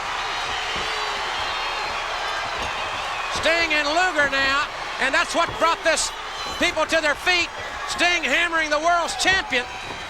Boy, someday, somewhere, they're going to have to settle their situation. Right hand by Dustin Rhodes on Liger. Sting made his way. Now Anderson hooking Sting. Bagwell, the rookie. And Thomas Rich there to take advantage of Bagwell. Yeah, Thomas should try to throw him over right now. Sting hammering Anderson and Luger. Man, this Sting-Luger situation just happens to be right above us. And Sting is hitting Luger with everything he's got, and finally the world's champion goes down. It also just happens to be happening close to ring 2, where a mistake could send a man into ring 2.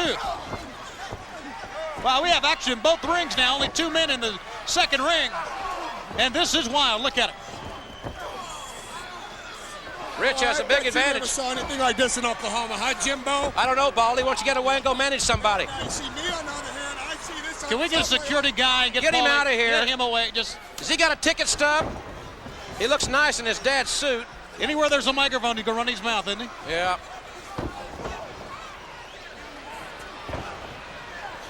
There you see Thomas Rich. He's got a big advantage right now on Bagwell. Now, either one of those guys that are thrown over the top, Bagwell and Rich we're talking about, they're out of here. They go back to the locker room. I want to bring up the point about Big Van Vader. He has really lodged himself near the entrance ramp. He's going nowhere. He's wrestling a very smart battle royal so far, a very smart 2-ring battle royal.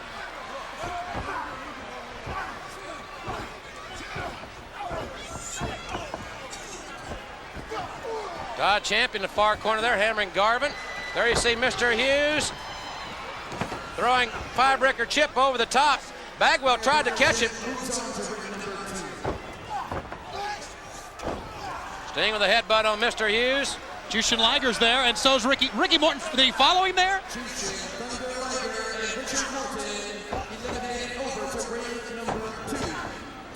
Wow. Morton with a martial arts blow on Liger. Sends him for the Irish whip. Good takedown. Somebody thrown out here beside us. Ricky Steamboat again. Great move there by Liger. And right out here beside us, Steamboat and Anderson. Oh, what a move by Liger. Great move by Liger. Again. Keep our eye on him for a moment. He and Richard Morton, what a match. Oh, what a move by Liger on Morton. Morton avoided that one. Man, there's some hard hits going on right now. Spinning kick. Steamboat and Anderson again. Boy, they're just beating the heck out of each other for luck. They're right here by us, too.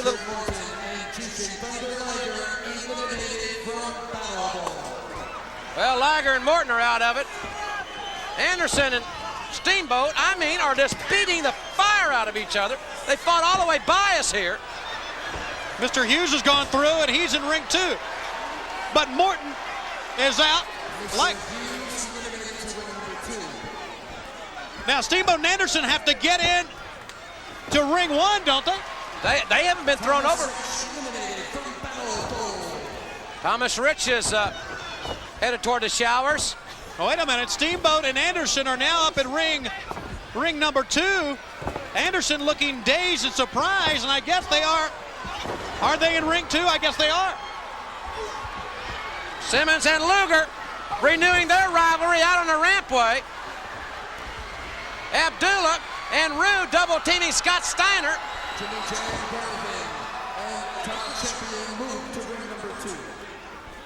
Well, both the Patriots have advanced to ring 2. If that's a good descriptive phrase, advanced or forced to ring 2. We have, 10 men remaining in ring 1? 3 men have been eliminated. Morton, Rich, and Liger. Has Abdullah been tossed over? Yeah, he's between them. Oh, man. One thing Abdullah has done, he has hooked himself into a corner and was not to be moved, but I think as he slowly gets up between, Mike Atkins right above us pointing towards him. I do believe he has to go into ring 2. Kassmeyer's not finished with him yet, though.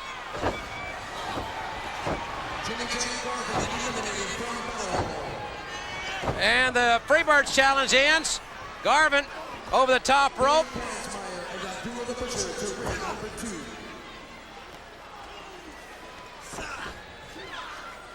Kassmeyer and Abdullah. I think Simmons went. Simmons eliminated 2, ring number 2. Dustin Rhodes. Oh, Dustin Rhodes went over. Now Sting and Rude are hammering each other. This is what Sting wanted. Sting and Rude now cooking here. Rights and lefts, rights and lefts. The U.S. champion and the Stinger hooked it up. They both go over the top. They'll both go to ring number 2. Okay, we got 2 men left in ring 1. It's Luger and Big Van Vader in ring 1. One man will stay there, and he'll get a rest, a big rest.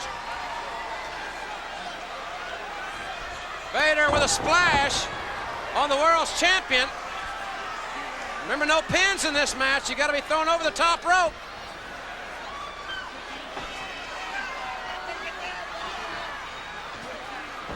Abdullah in a rather precarious position, and back in ring 1, the final 2 men in ring 1, Big Van Vader and the world's heavyweight champion Lex Luger. Kazmar's almost got Abdullah out of it.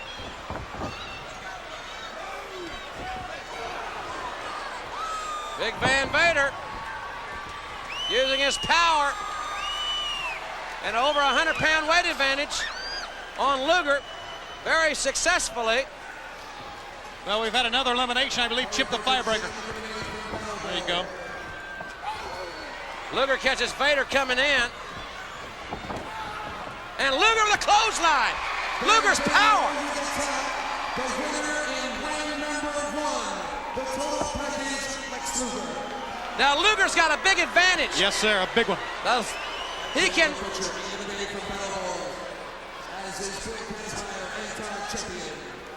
Well, they're beginning to drop like flies now.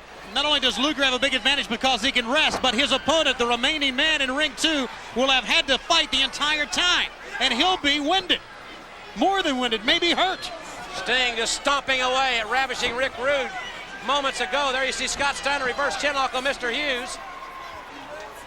And I'll tell you what surprised me is this Bagwell kid has lasted as long as he has. There's Paulie dangerously giving Rude some advice. Rude with the right hand on Sting. What a hatred between these two. Hughes hammers Scott Steiner down to his knees. One of our big men is our theory is working. Vader and Hughes are remaining. They're the biggest guys left. And Steamboat and Simmons trying to get Vader over. Rude trying to get Sting over.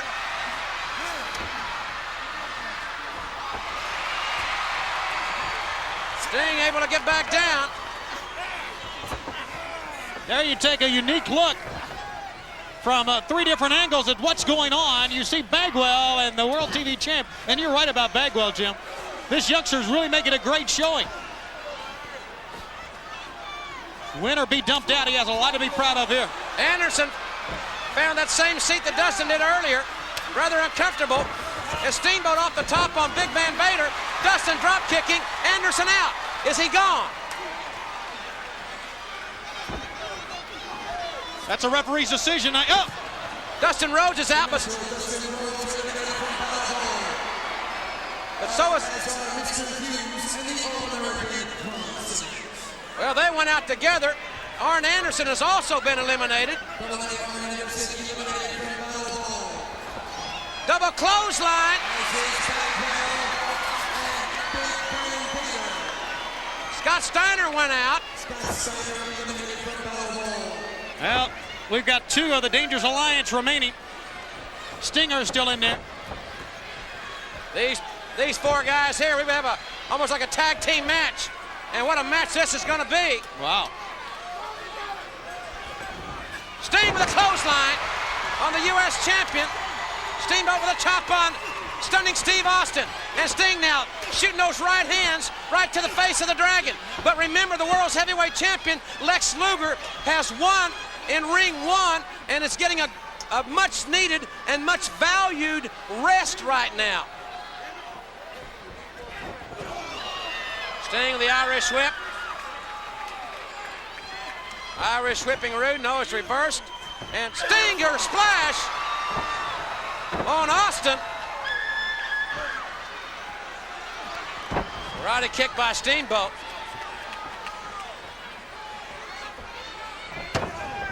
Sting taking Austin down. Austin, the television champion. Rude, the U.S. champion. Steamboat, one half the world tag champions. And Sting, you gotta think he's the people's champion right now in WCW. Oh, you don't have to think, you know he is. They've been cheering every move. And you're talking about a guy who in his tag team lethal lottery match had to really come from underneath, so to speak, because of Abdullah the Butcher. Look at him, he's one of the 5 men remaining in this. Of course, Luger on the other side awaiting. The man who prevails of these 4 is really going to have his work cut out for him against Luger. Oh! Rude got his partner. Steamboat raking the eyes, got raked. He held on, trying to pull his way back up, and he does. But he's got Rude.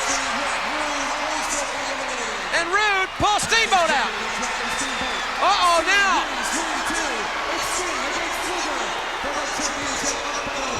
Wait, Rude back in. Rude with a rude awakening. Now come on. That's a bunch of... There's no reason for that. Where in the heck are the security guys? He should be out of here. Sting had to go through Abdullah as his partner. Now he gets a rude awakening by a guy that's been eliminated. Steamboat rolls in to check him out, and you're right. A bunch of garbage is what it was, Chip, for him to do something like that. And now Luger is almost like a vulture.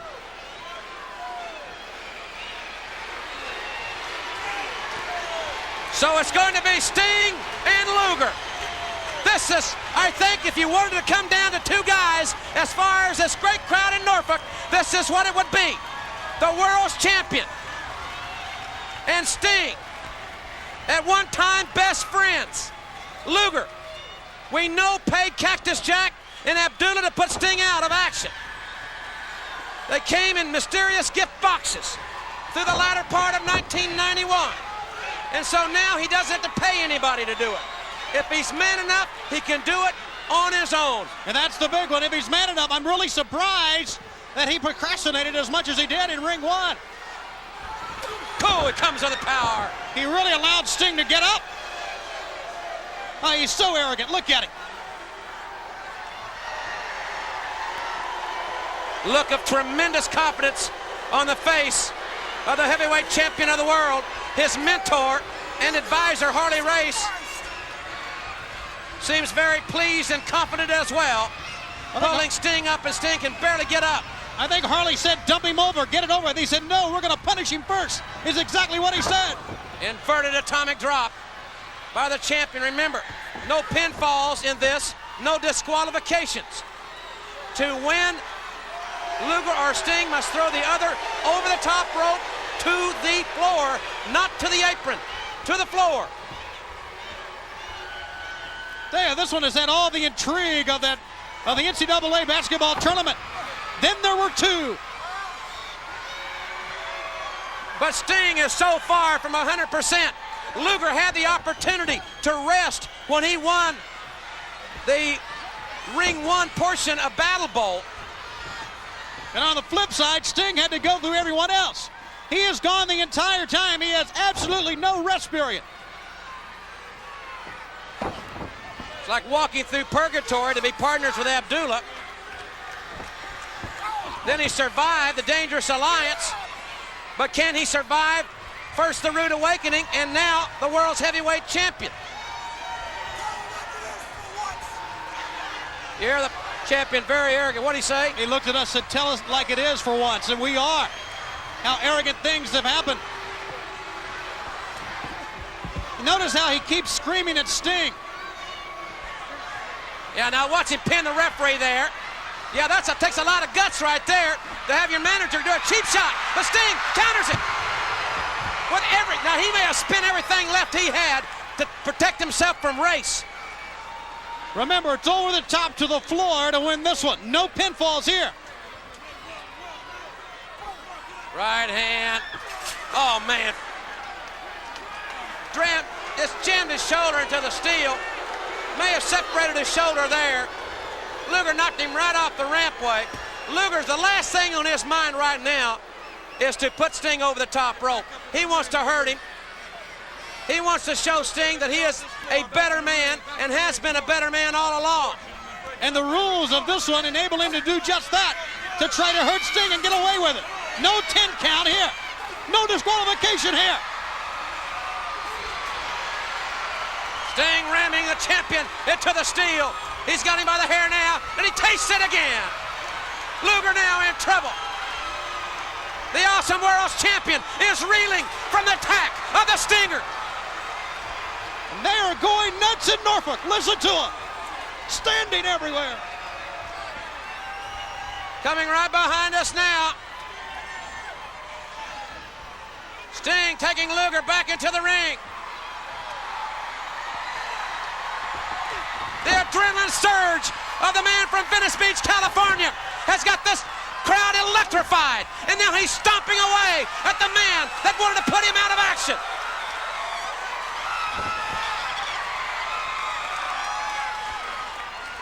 Man, it's just too bad this is not for the championship. Look at him rub his face in the canvas. Remember when Luger came out of that last gift box at the Clash of Champions? He clipped Sting from behind in his knee. I can also remember the last two Great American Bashes 2 years ago. Sting walked away the world champion. This past year, Luger did the same. You can parallel their careers. They've been the two tops in WCW for years now, and man, they're going at it here. Sting extending the leg, those kicks right into the gut. I mean, he is laying these kicks right into the world's champion, and now Harley Race is in. There's a suplex by the Stinger. Jim, he's got it in high gear right now. He's impervious to any pain at all. The Stinger is dominating the heavyweight champion of the world. This crowd is behind the Stinger. Oh, he went for the Stinger splash, and he's just about over. Just balancing on that top rope. Luger is down and can't capitalize. The intensity and the physical toll taking its effects on both these phenomenal WCW stars. More than just that, superstars. It's a gut check time right here. It has been a long night for both these men. They're both in magnificent condition. Sting, but he held on. Luger thinks he hasn't won, but Sting held on. Can he reach down? Sting with the right hands. Upstairs, a kick to the gut, another right hand. The Stinger is on fire here. Big right hand, and the world's champion is reeling. The Stinger becoming offensively dominant. This crowd is going crazy. The moment is now. He's got to do it right now. Sting with a clothesline. Luger, great balance. He held on. Sting, he got him over, and Sting won it. Sting defeats Luger to win Battle Bowl. Ladies and gentlemen, the winner of the first ever Battle Bowl is Sting. Jim, it was a battle. From the beginning of the night, it was a battle. And against all odds, Sting is the first Battle Bowl champion. The fireworks erupting here in the Norfolk Scope Arena. What a display of courage by that man. I'll tell you something. He is so appreciative of the little Stingers here, and that's who he's giving the credit to right now. This man loves the fans, and it's got to feel good to be the very first winner of the Battle Bowl. There will be other winners, but there will never be another first. The inaugural Battle Bowl won by that man, but there's still many scores to be settled. Harley Race is still there. You know, you got to think about the odds, and I mentioned against all odds, it was Abdullah the Butcher, his partner, to begin things, and Abdullah attacked him as you see Sting walk out. And then coming back from that, winning basically on his own the tag team match. Then going to the second ring. And then Luger had all the time in the world to wait, to rest. And then Sting suffered the rude awakening. He still came back from that and prevails over the World Heavyweight Champion. He's a phenomenal athlete, there's no doubt about it, and the inevitable. Someday, somewhere, it's got to happen. I know that Sting wants to get his United States Heavyweight Championship back. But somewhere down the road, it's got to be Sting and Lex Luger. I think the fans are going to demand it for the World's Heavyweight Championship. It's going to be a great matchup, but Sting, well, I will tell you, he knows he's got unfinished business to tend to with a Dangerous Alliance. He wants his U.S. title back. But for now, it's celebration time. He certainly earned this. It was a tremendous night for all of us. Sting, the first Battle Bowl champion. Our congratulations to him as well as all the 40 athletes who participated here. Fans, we also want to thank you for being with us and allowing us to be a part of this broadcast. We certainly appreciate you allowing us to come to your home once again. Want to thank, of course, our colleagues, Eric Bischoff, Magnum TA, Gary Capetta, Missy Hyatt. The guys in the truck, too. Guys in the truck did a great job as usual. For Tony Schiavone, I'm Jim Ross. We'll see you at Super Brawl 2.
It's just one of those days where you don't want to wake up.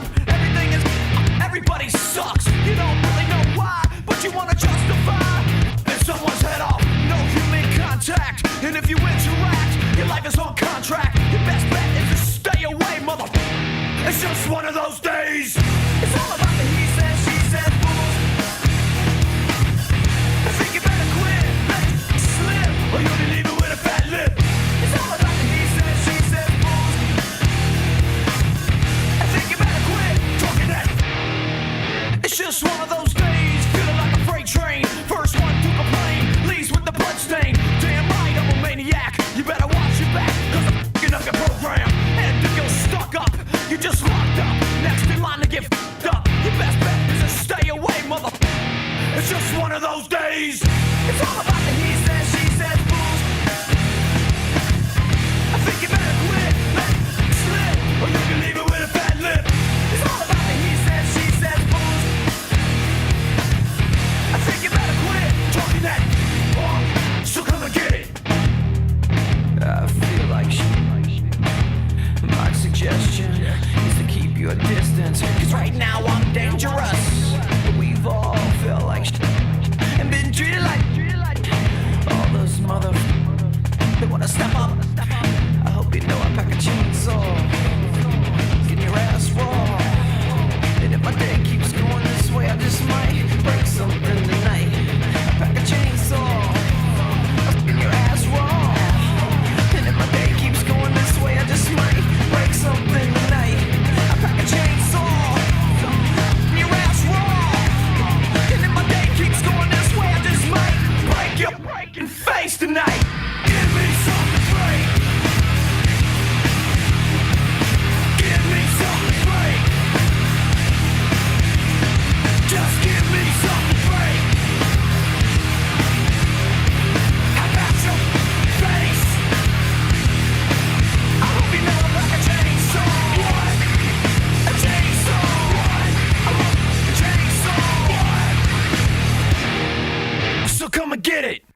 It's all about the he says, she says, fools. I think you better quit, let it slip, or you can leave it with a fat lip. It's all about the he says, she says, fools.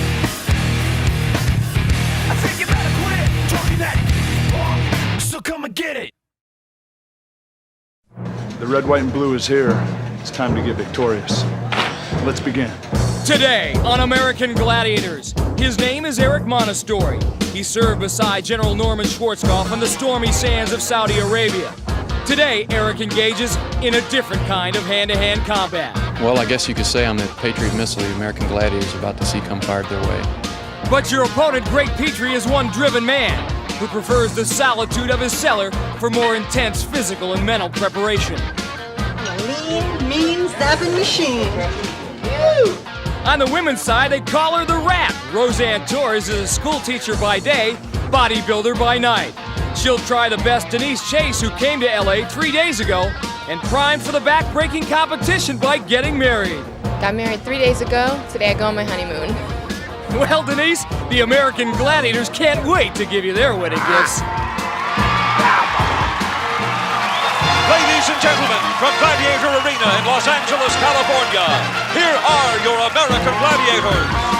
Turbo, Ice, Gemini, Diamond, Thunder, Zap, Laser, Gold, Nitro, and Blaze. The Samuel Goldwyn Company presents the American Gladiators. Let the games begin. Welcome, everyone. I'm Mike Adamley to another edition of the American Gladiators. You know, this is the fourth show of our new season, a season that is actually divided into halves, as we'll crown a first-half winner, a second-half winner, and ultimately a grand champion. Today, another first-half preliminary round featuring 4 outstanding contenders. One of them, a Marine who served in the Persian Gulf during Operation Desert Storm. He's with Larry Zonka right now in the contenders' locker room. Larry? Eric, you're a Marine veteran of Desert Storm. What kind of action do you expect to see out here today? Well, Larry, the intensity there was a little different than the intensity here. I think it's going to be a lot more fun here, and I'm just in it to have fun. Back to you, Mike. And Eric, who is a personal protocol officer for General Norman Schwarzkopf, will have his hands full. He'll be going against Greg Petrie of Deep Haven, Minnesota. He, too, a fine athlete. Their first event, Powerball. And again, contenders have 60 seconds to score as many times as they can in one of 5 scoring cylinders. Outer cylinders worth 2 points, center cylinder worth 3. And the Gladiators that Greg and Eric will have to deal with, Gemini, Turbo, and Laser. Whole lot of humanity stacked up in the middle of that court, Mike.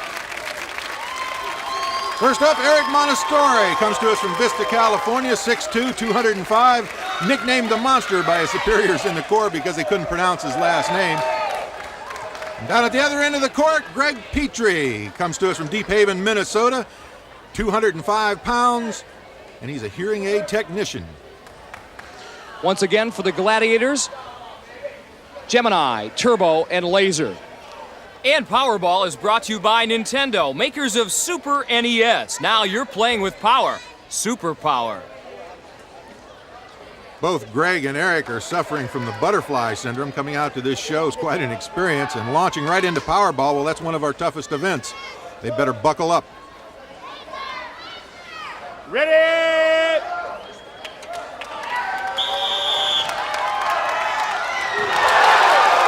Monastery right over Laser. That long reach helped him there. Again over Laser. Great second effort by Eric, just bullying his way through. Now he's 1 against 2, and he goes to the mat. I'll tell you what, his Marine buddies would be proud of him. Again he does it. While Turbo's around his neck, he drives through and makes the score. 6'2", 205. He's got a lot of power and some quicks out there. That time Laser nails him.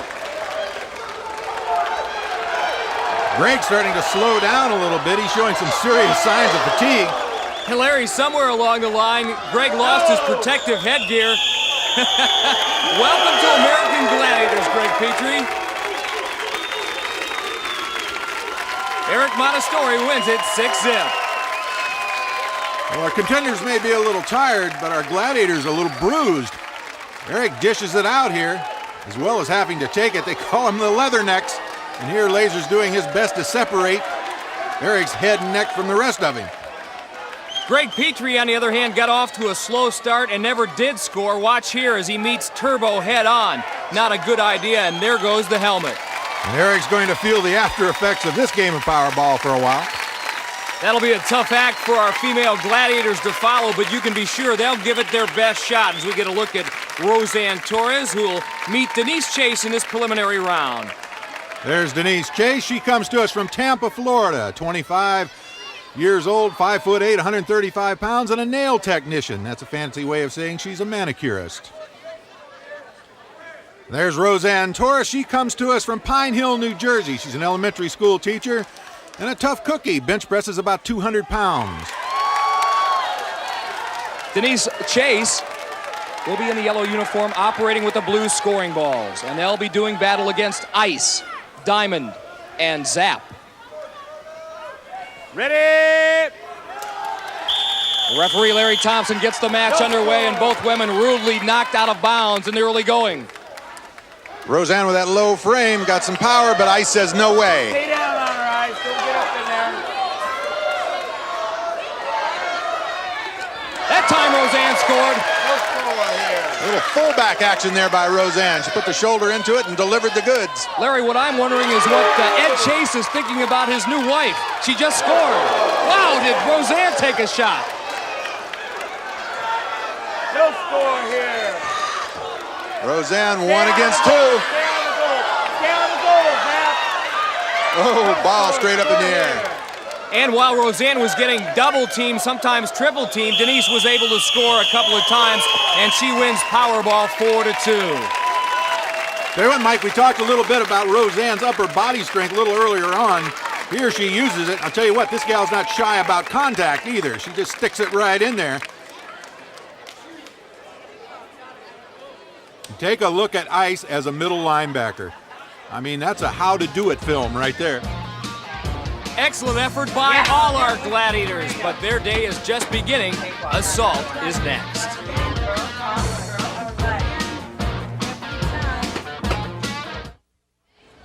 Welcome back to Gladiator Arena, Los Angeles, California, and the men are now set to play Assault. And the man that Thunder is drawing a bead on right now is 27-year-old Eric Montestori from Vista, California. He adjusts his protective goggles. At the moment, he has a 6-0 lead over Greg Petrie. And don't let Thunder smile fool you. He's taking this event seriously. But our 27-year-old Marine, what a year he's had. One picture says it all. Eric Montestori had the privilege of serving under General Norman Schwarzkopf in Operation Desert Storm. He's truly a great man. He's very smart. He's a great leader. Eric was a protocol officer arranging dignitaries' visits to see the general. But he'll never forget that first Scud missile attack. 2 big loud explosions that just rocked the building back and forth, and I'm kind of rocking back and forth, and I'm thinking, you know, my God, it's happening. It's all hell's breaking loose, and this is it. Today, Eric remains on active Marine duty and feels uncomfortable being called a hero. I don't know. I just don't feel like I'm a hero. This is something that we had to do, and we did it. Everyone from Desert Storm's a hero. I agree, Larry.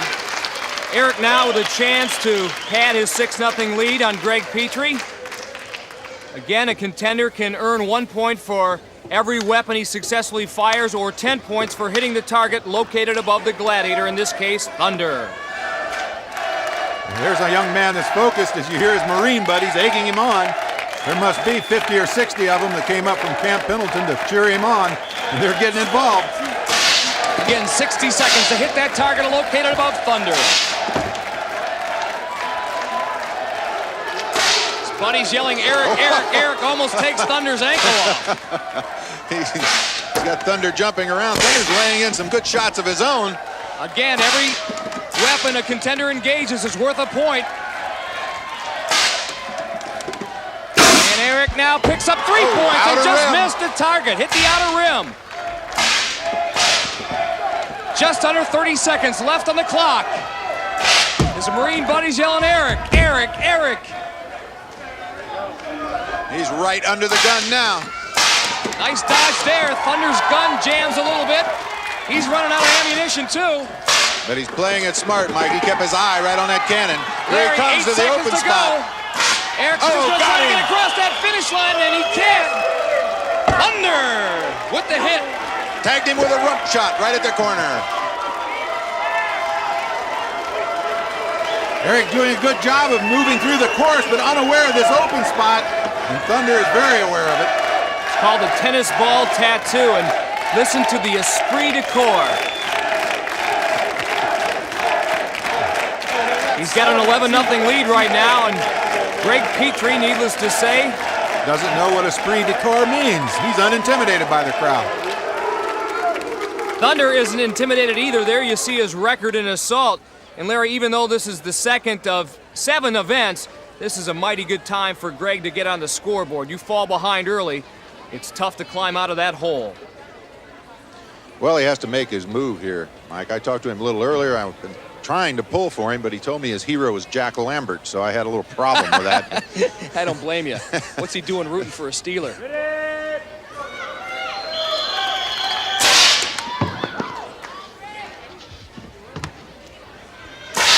He likes to bow hunt, and he had never had a better time to take a big polar bear as what he did when he was just shooting at Thunder with that crossbow, but he went a little wide. Broke the rocket. No points for that, however. Greg has successfully engaged 3 weapons, so 3 points. He's on the scoreboard. That shot with the cannon just missed now. Again, another near miss. Ooh. And Thunder now 2 for 2.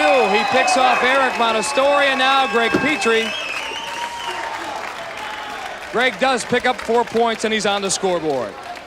Questionable call, Mike, right here. Greg puts his head down and is charging. You see the ball go by mid-screen. I don't know, close one. Must have grazed his hair or grazed his left shoulder. Now it's the women's turn and Blaze ascends the pedestal. As we see Denise Loden-Chase preparing to go through the 60-second assault.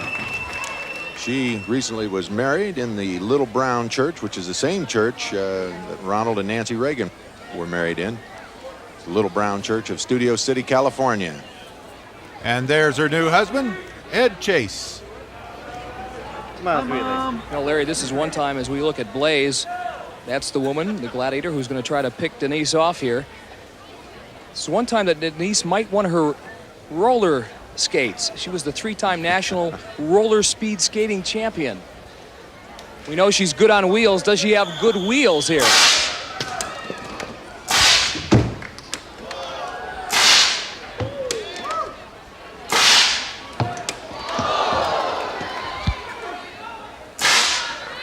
Oh!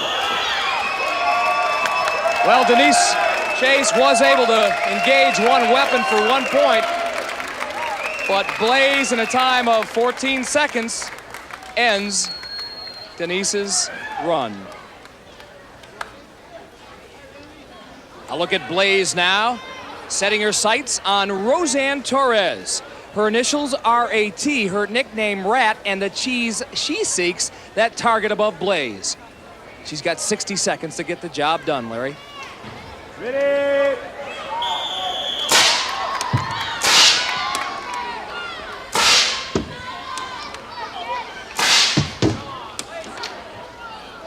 Whoa! Mighty close.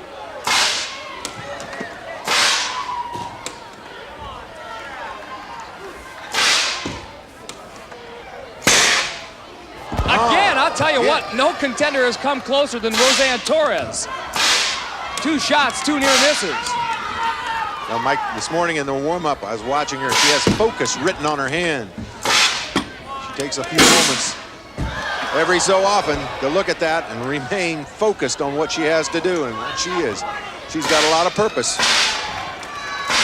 However, she's running out of time, closing in on 10 seconds remaining. She's got to fire a shot, and she needs to hit that target. Time, Roseanne, time, time. Counting down that final seconds. She's got 4 points. And that is it. That's the end of her run. The time has expired. However, Roseanne Torres does pick up 4 points and now has a 6-5 lead over Denise Chase.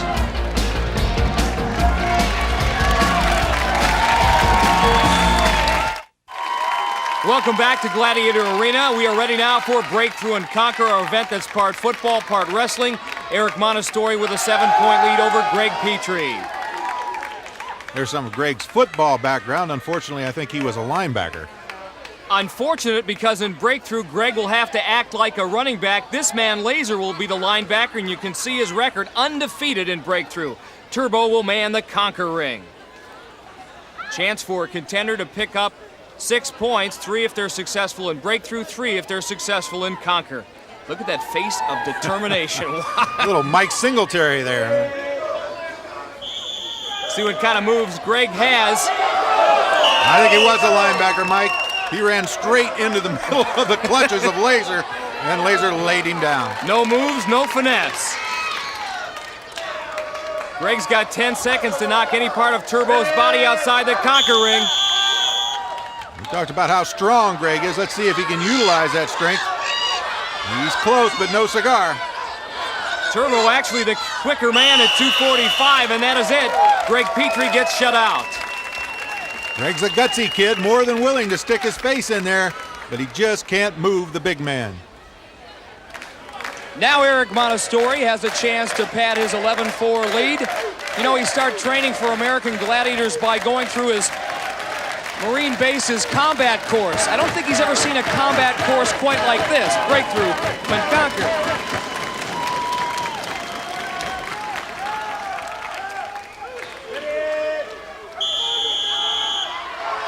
Laser sets himself. Eric reaching for that goal line. And gets it on the dive.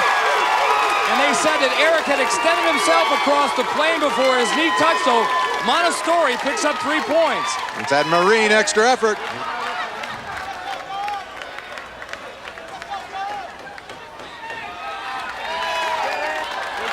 Let's see how he does in the Conquer ring against Turbo.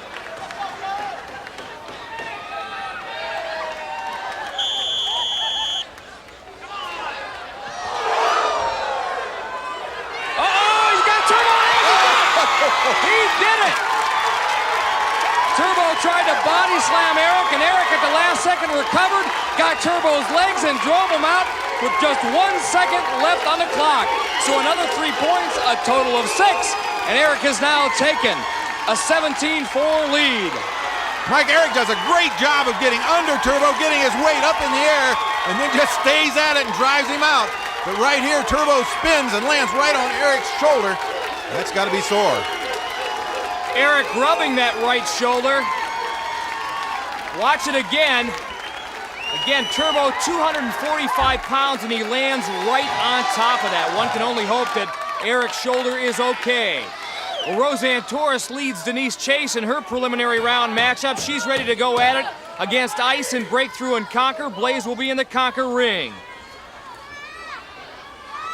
Roseanne Torres with that upper body strength. Ready. Let's see what kind of moves she has here.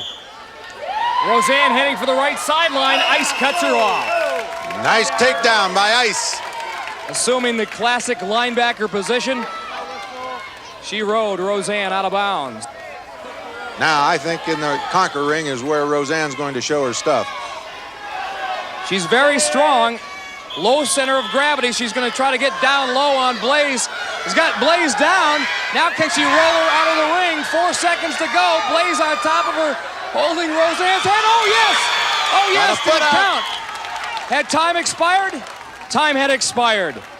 Roseanne Torres almost did it. Ran out of time.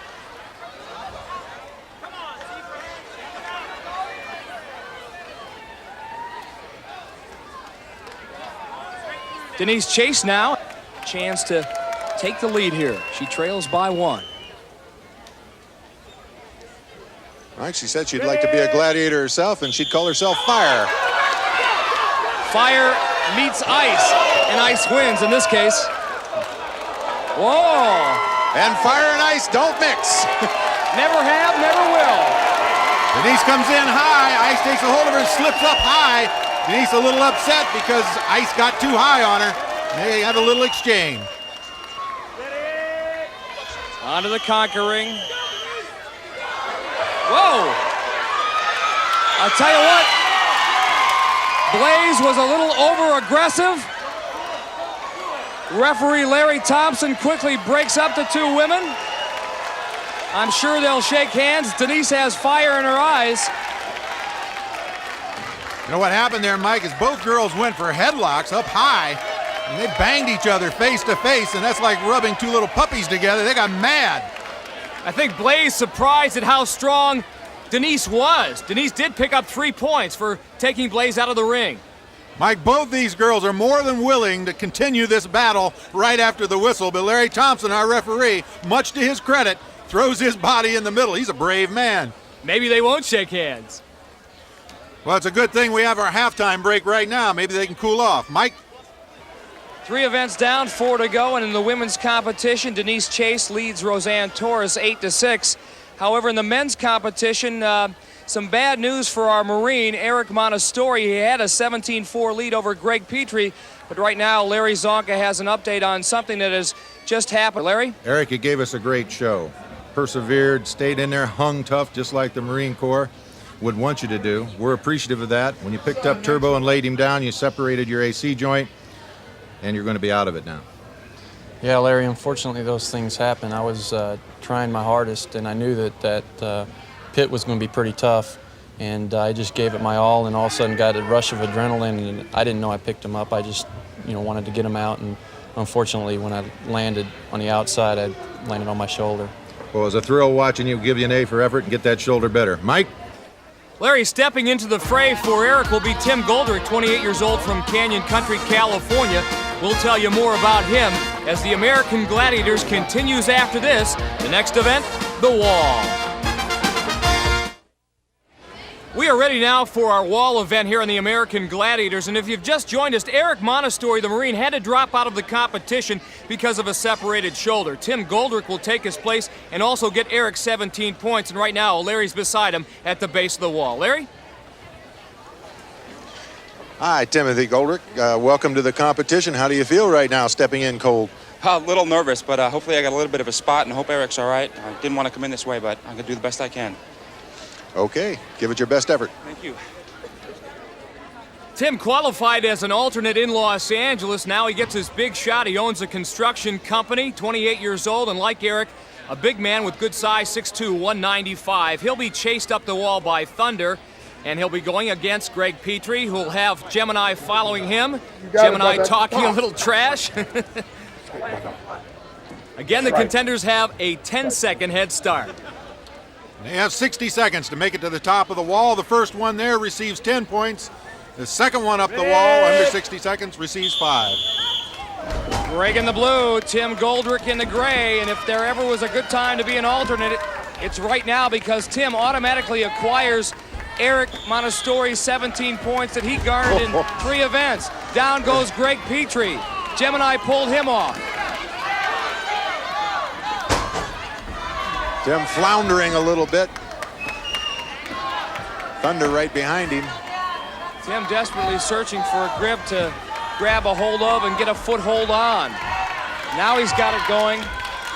You know, Mike, he's got the long reach. He's a tall fella, slender, and because of it, he can manage to reach some of those grips that some of the smaller guys can as he grabs the top and hoists himself up. He's for 10 up there. points. Tim Goldrick.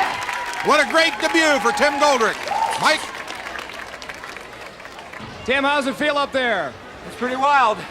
Hey, you're supposed to be Rusty, an alternate. You didn't expect to compete. Eric Montestori was rolling along, and all of a sudden, you have to go, and boy, did you do it well. 44 seconds to the top.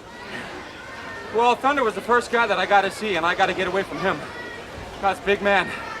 Did the best I could, and we keep going. Well, you picked up 10 points, and I'm sure Eric Montestori is proud of you carrying on for him. Well done. Well, the women are now ready to make their ascent. Denise Chase has a 2-point lead over Roseanne Torres after 3 events. Roseanne will have Diamond after her here in the wall. And Denise Well, she'll be followed up the wall. Again, the contender's given a 10-second head start. She'll be followed by Zap. Little advice from Ice. Kind of makes me wonder, Mike, after that earlier altercation with Ice, if maybe Ice wasn't trying to motivate Zap a little more. You're probably right about that, Larry. Roseanne on the left, Denise on the right. Working against a 60-second clock, and here come the Gladiators.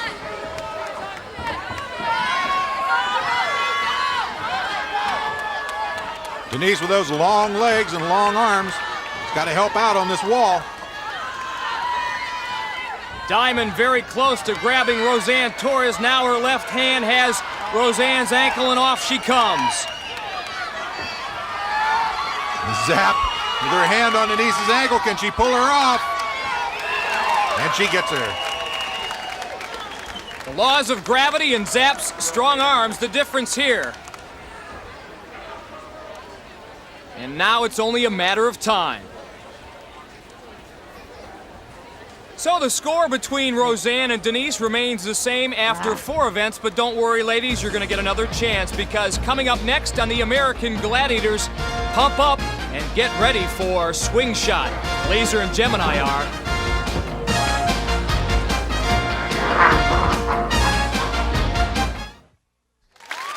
Welcome back to Gladiator Arena, Los Angeles, California, and the women are now set to go in Swing Shot. A look at Denise Chase as she ascends her pedestal, her tower. She'll be attached to a bungee cord, as will her adversary, Roseanne Torres, who trails after 4 events, 8-6.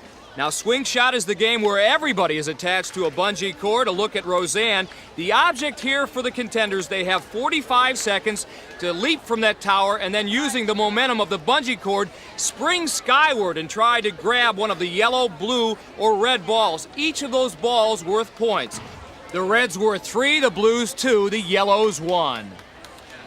And if that isn't tough enough all by itself, they have to face off with 3 gladiators. In this case, it's going to be Ice, Zap, and Gold. Our contenders aren't completely new to this. They've had a few days of practice rounds, but this is a very difficult event. Contenders ready! Gladiators ready! Here they go! Everybody at once. Nobody connecting though.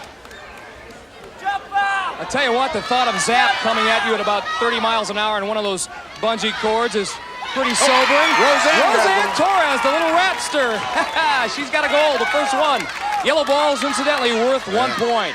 Here comes Roseanne again. This time, there's Ice. Ice defending, but still Roseanne able to reach out and grab another one. She is now even, incidentally. It's 8-8. Roseanne and Ice again.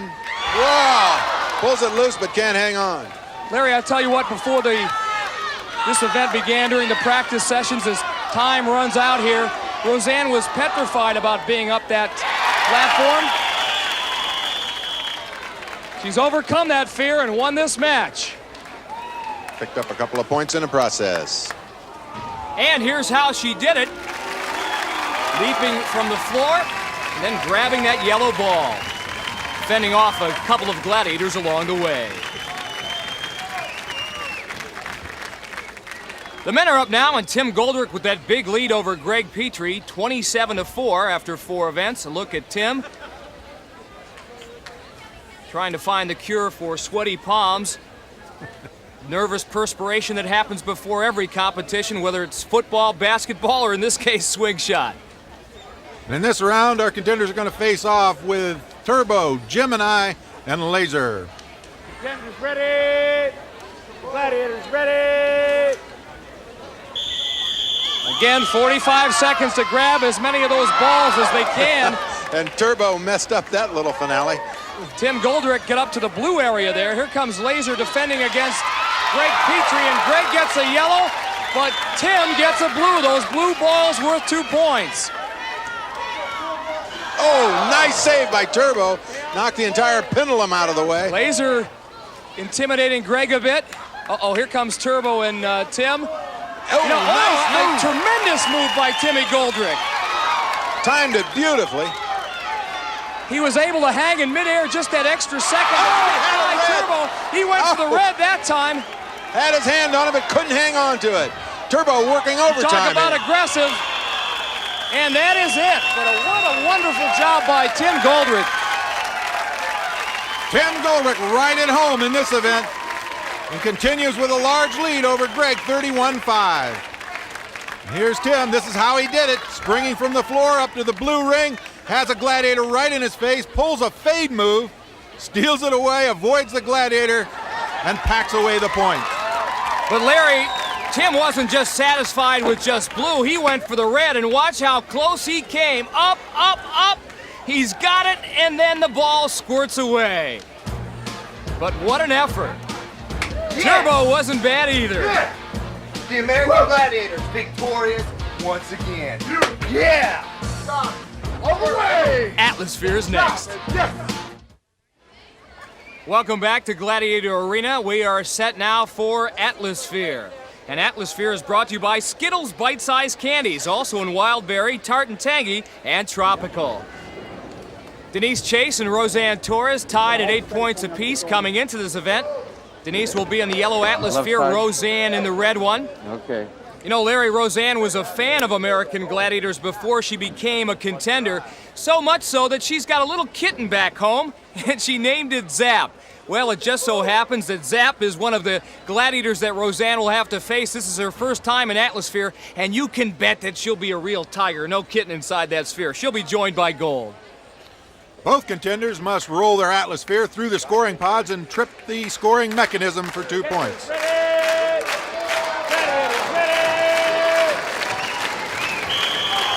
Our audience is cranked up, and so are our contenders. Denise having a little trouble getting her pod out of that ramp there.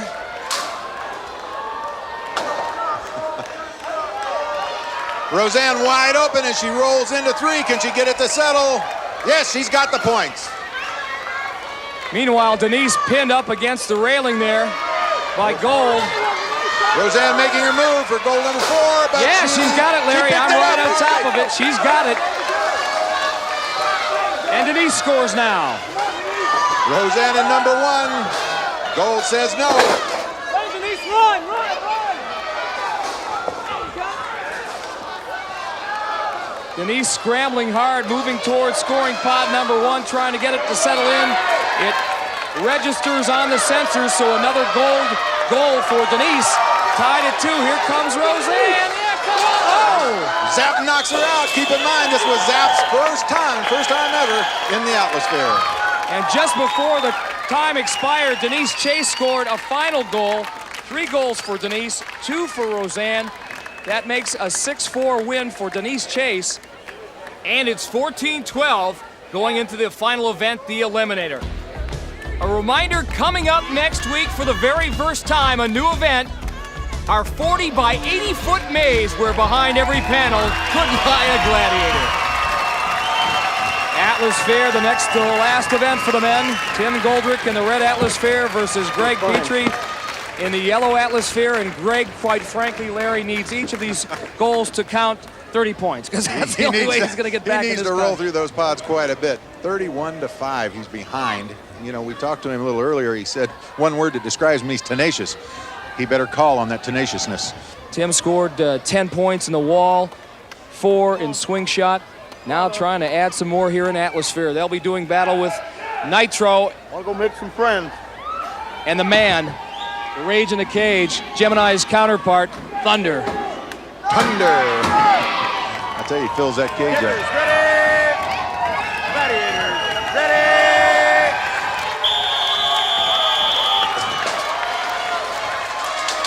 Cosmic collision coming up. Boom!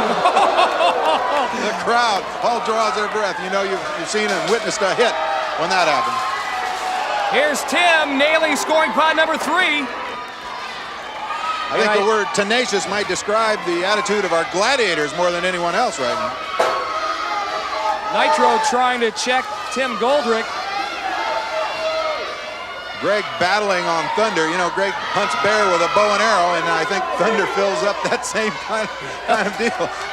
He's hunting Thunder with a cage, and it just isn't working. You know, I really feel kind of sorry for Greg. He's really a fine athlete, but luck just really hasn't gone his way today.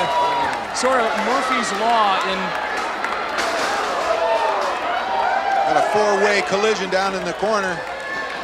Now our Gladiators have them in a pin position. 3 seconds to remaining, go. yeah. Nobody's going to go anywhere in this.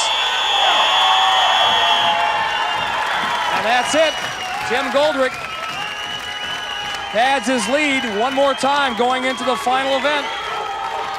A goal with 2 points, and after 6 events, Tim leads Greg 33-5. We talked about how much velocity Thunder gets in this atmosphere. Check it out. Here's a shot of it. Look at the effect it has on Greg Petrie as he slams into Thunder and goes upside down in his atmosphere. Wow, what a great game. And so, going into the Eliminator, Tim Goldrick will have a 14-second head start. Gotta get more. That event coming up next on American Gladiators. Welcome back to Gladiator Arena, Los Angeles, California. And for Denise Chase and Roseanne Torres, the moment of truth is at hand as the Eliminator will decide who advances to the second round. Denise holds a slim 2-point lead over Roseanne coming into this event, which means she gets a 1-second head start. That's something I think Roseanne Torres can deal with.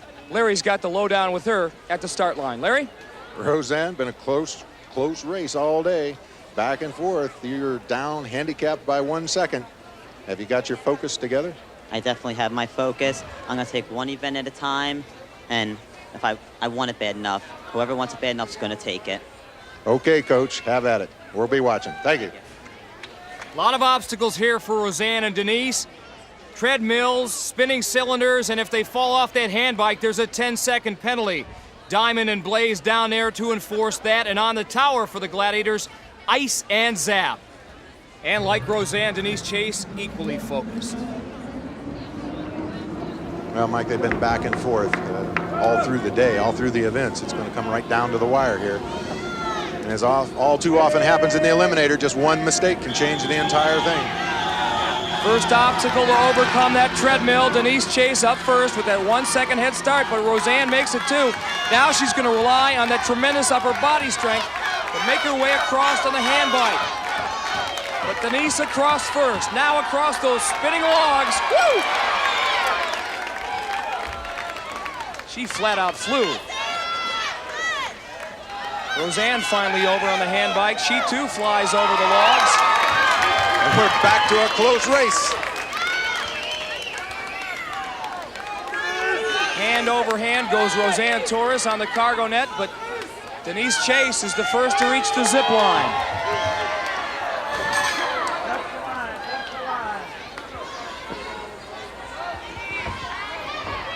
Roseanne losing valuable seconds.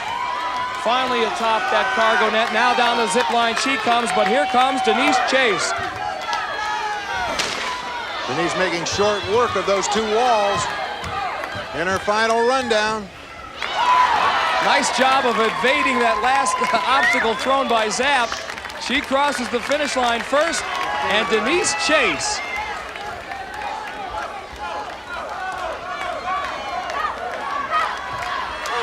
Congratulations, gal. You made it. Close race. Honeymoon present. That's what I was going to ask you. It's a great honeymoon present. Yeah, I can't believe it. The baby. You said one of your fantasies, if you win enough money, is to own a condo on the beach at Hawaii. This is the first step. Yes, it is, and I can't wait to win. Congratulations. Welcome to the next round. Back to you, Mike. So Denise's honeymoon off to a good start, a well-earned victory for her. She gives some encouraging words to Roseanne Torres, who was in it to the very, very end. But Denise, perhaps buoyed by her husband Ed's presence, was just a bit better. Denise was actually shut out in 2 events, but she saved her best for the very end, the Eliminator.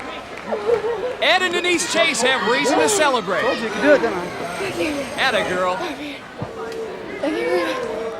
The men's Eliminator is next. Unfortunately for Greg Petrie, he is staring at a mountainous deficit, trailing Tim Goldrick by 28 points, which means Greg has to wait at the start line for 14 seconds before he gets a chance to go.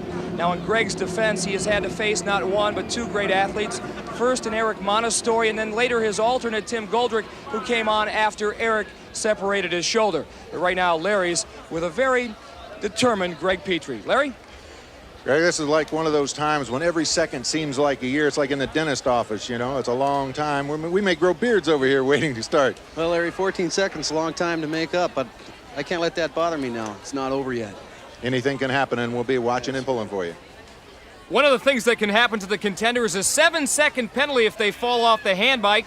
Nitro and Turbo down there to enforce the law. On the tower will be Thunder and Laser. Well, Greg is going to, like you mentioned, Larry, it's going to seem like an eternity for him.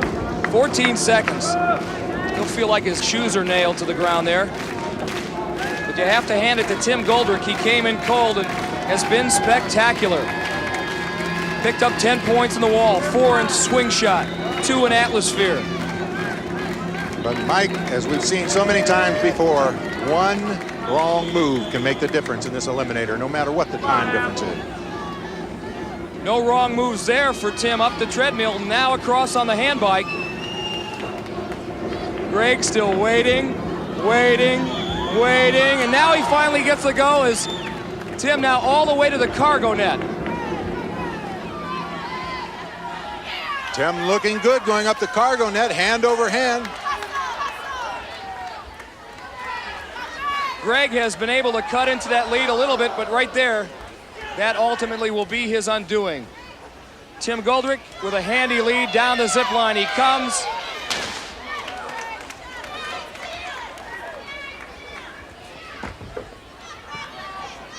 Up and over the wall. And now the second one. You're going to be looking for that ball. Oh, right in the head. That's a heck of a way to end your day, huh, Larry? A bit of a concussion.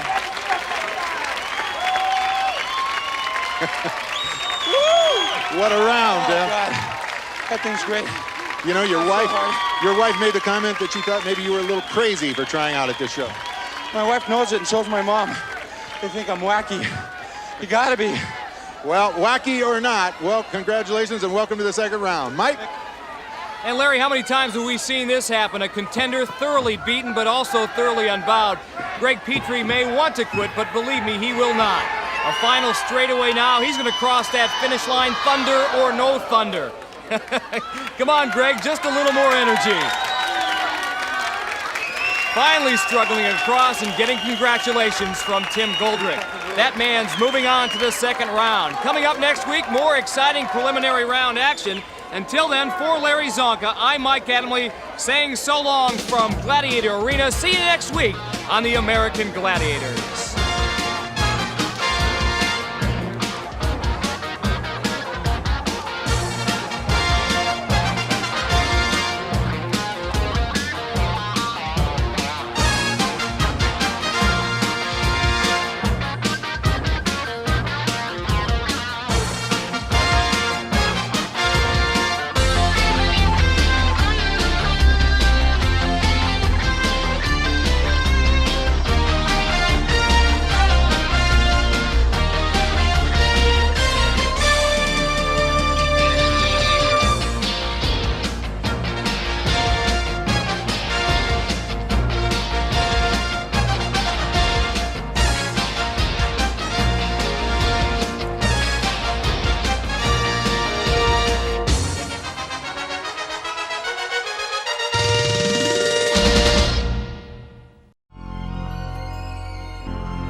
Yo, I'm going Prefontaine on you hoes, man. Dope like putting cocaine up your nose. Yeah, those that oppose get slain, I suppose. Yeah, man, child spit acid rain on you hoes.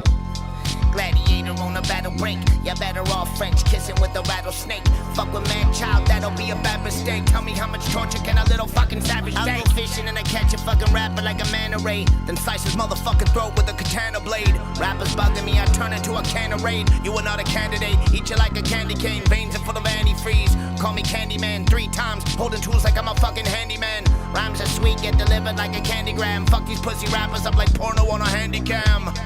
I'm the lawnmower man, powerfully electric with an ongoing plan. I was crazy, now a calm, lonely man. Yeah, right, I'm a lunatic with bombs blowing land. I'm going Prefontaine on you hoes, man. Dope like putting cocaine up your nose. Yeah, those that oppose get slain, I suppose. Yeah, man, child spit acid rain on you hoes. Gladiator on a battle break. You're better off French kissing with a rattlesnake. Fuck with man child, that'll be a bad mistake. Tell me how much torture can a little fucking savage take? Won't hear me complain, I am free from pain. I am running fucking shit like Prefontaine. Words spreading like they're viral. Now watch them spiral right into your brain until they break right through your firewall. You can see the fire in my eyeball, scaring all my rivals. Straight edge, bitch, fuck a highball. You'll get kiboshed. I'm a cyborg, I'm a cyclops, I'm a rhyme lord. I don't mind cops, just as long as they're cool.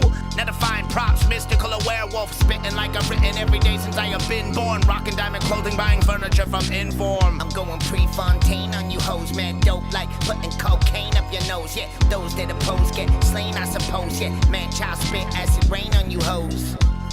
Gladiator on a battle break. You're better off French kissing with a rattlesnake. Fuck with man child, that'll be a bad mistake. Tell me how much torture can a little fucking savage take? Very charismatic addict, I'm a ruined idol. Last year, even my demo sounded suicidal. This year, spitting venom, I'm a subhuman. Walking down the street, I hear my song in cars with subs booming. Regurgitating rhymes like I'm gargling. Everybody knows that I am dope, there is no arguing. Spitting sparklers, no rappers targeting. No have to, cause I'm marvelous. Lay raps like I am carpeting. I drink Monster, I rock Diamond, I rock RDS, I love rhyming. I cause problems, they know I'm raising hell. Now I got 'em worried like Carlito under Jezebel. I'm going Prefontaine on you hoes, man, dope like putting cocaine up your nose. Yeah, those that oppose get slain, I suppose. Yeah, man, child spit acid rain on you hoes. Gladiator on a battle break. You're better off French kissing with a rattlesnake. Fuck with man child, that'll be a bad mistake. Tell me how much torture can a little fucking savage take?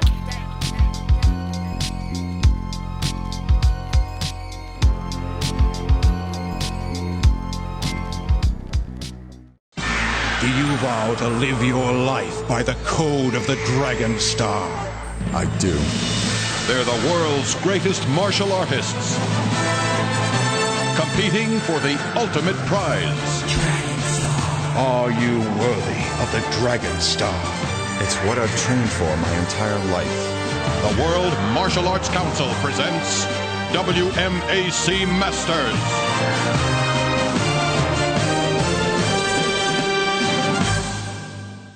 You're looking at Mike Turbo Bernardo, wondering just how long he'll remain the reigning Dragon Star champion. Hi everyone, I'm Shannon Lee, and welcome to an ultra-exciting WMAC Masters. Competing today, Herb Perez, Olympus, who's just one key symbol short of full Dragon Belt status. If he wins, he'll challenge Turbo for the Dragon Star next week. But first, get set for brother against brother. Superstar Ho Sung Pak is preparing to face Star Warrior, none other than older brother Ho Young Pak. It's the ultimate in sibling rivalry.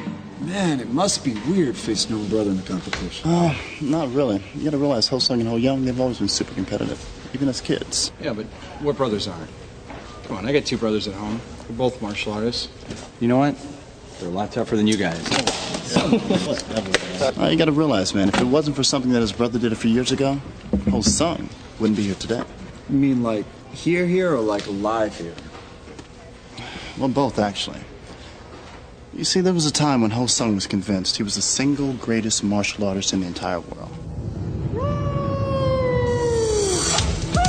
As a matter of fact, if you went looking for Ho Sung, there's a good chance you would find him in a fight.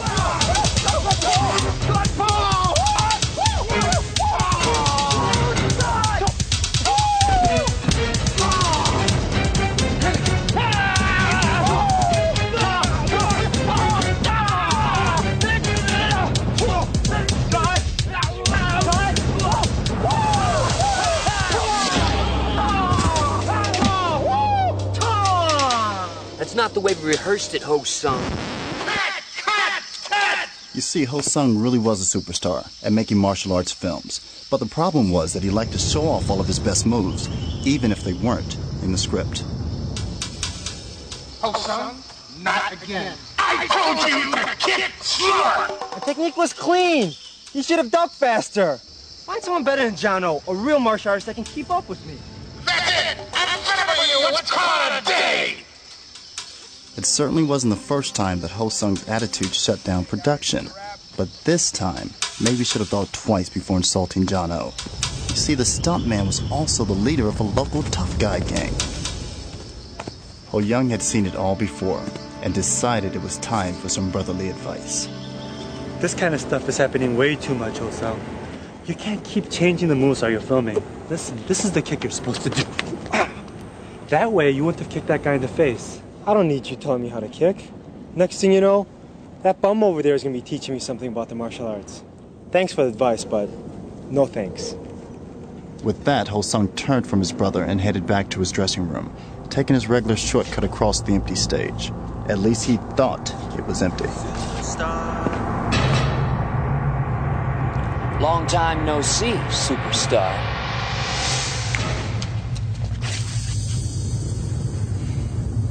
Ho-Young? Ho-Young? Ho-Young! Hey, listen. Talk about the kick. But accidents do happen. You know, you're right, superstar. Accidents do happen. Go! Now!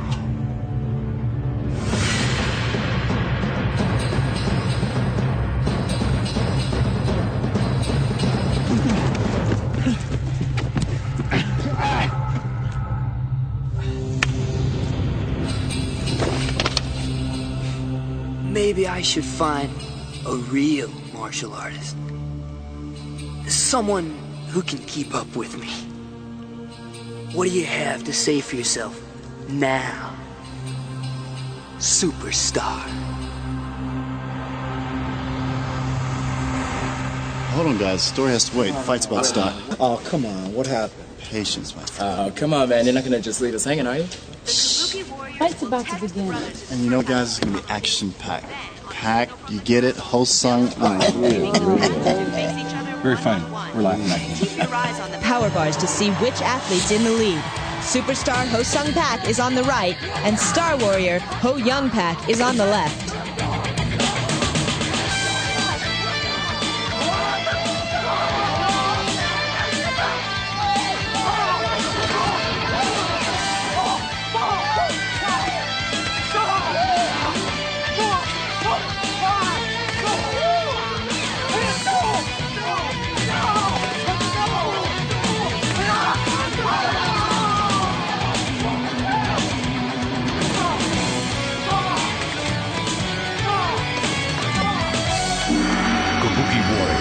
Disengage. 1-on-1. Begin.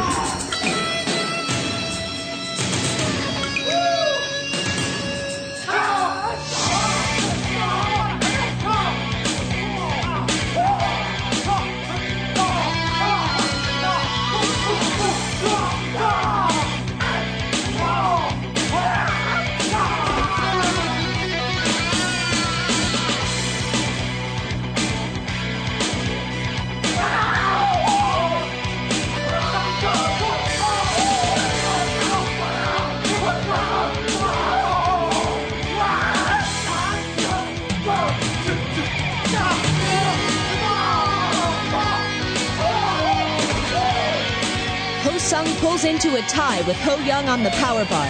The two brothers appear to be equally matched.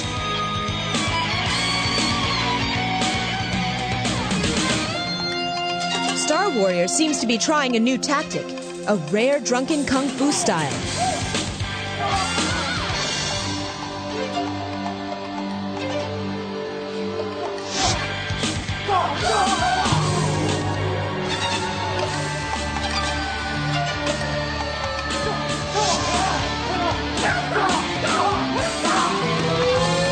Star Warrior's strategy is working. Ho-Sung Pak can put up a strong defense against the erratic movements of his brother's surprise drunken style.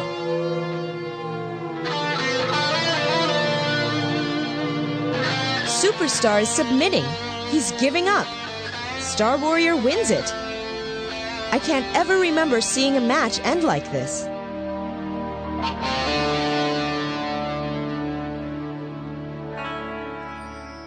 You believe that? No, I don't. Ho-Sung had him beat. Man, what was he thinking? Well, guys, perhaps if I can finish the story. Yeah, I want to know what happened to Ho-Sung. Yeah. How did he get out of that mess? And what does all this have to do with Ho-Sung giving up against his brother today? All right, guys, look. Things were looking pretty bleak for Ho-Sung back at the movie studio. What do you have to say for yourself now, superstar.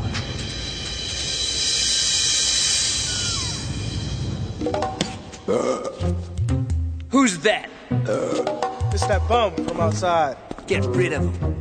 Watch it.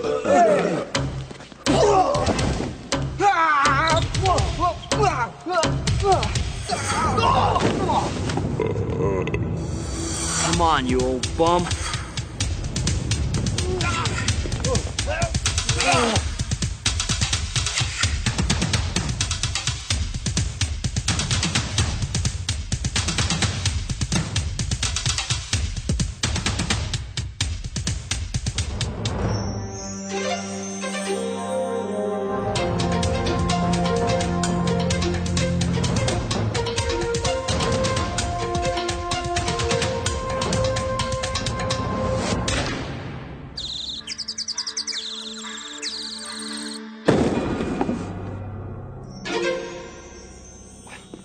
Let's go!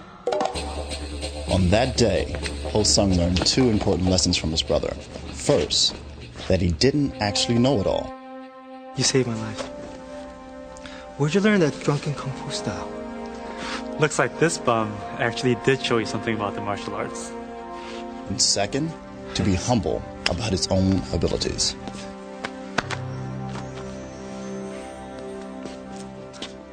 Wow. Now I understand why Ho-sung submitted to Ho-young. Yeah, out of respect for the brother who once saved his life. Yeah, using the same fighting style he fought with today.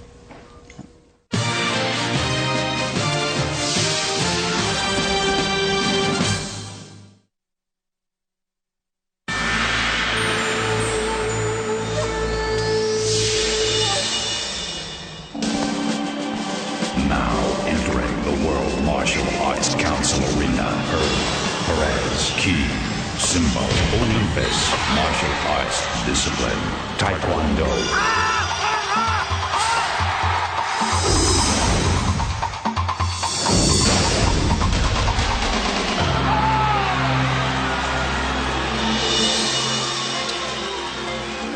Now entering the World Martial Arts Council Arena, Heian, Nguyen, Ki, Simbo, Tsunami, Martial Arts, Discipline, Kung Fu.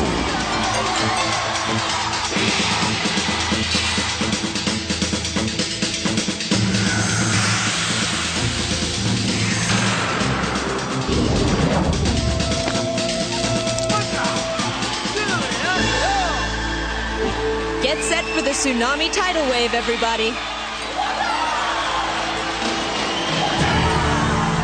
Gentlemen, face me. Bow. Gentlemen, face each other. Bow. Gentlemen, to the battle zone. Herb Perez, Olympus, and Heian Nguyen, Tsunami, head out to the Ghost Town Battle Zone. Their competition in just a moment. If Herb Perez defeats Tsunami, he'll go on to face Ho Young Pak in the Battle Dome.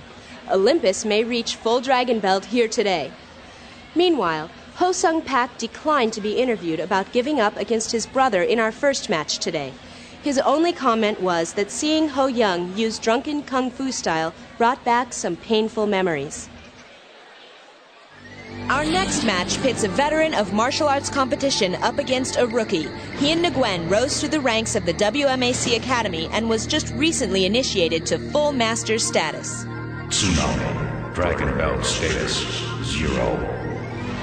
They may all have done the Tsunami wave, but the crowd's rooting for Herb Perez to reach full Dragon Belt today. Olympus, Dragon Belt status 9. This match finds Tsunami taking on the very WMAC Academy members he used to train with. The Ghost Town Ninjas are going to be a factor throughout this entire match until somebody's power bar drains.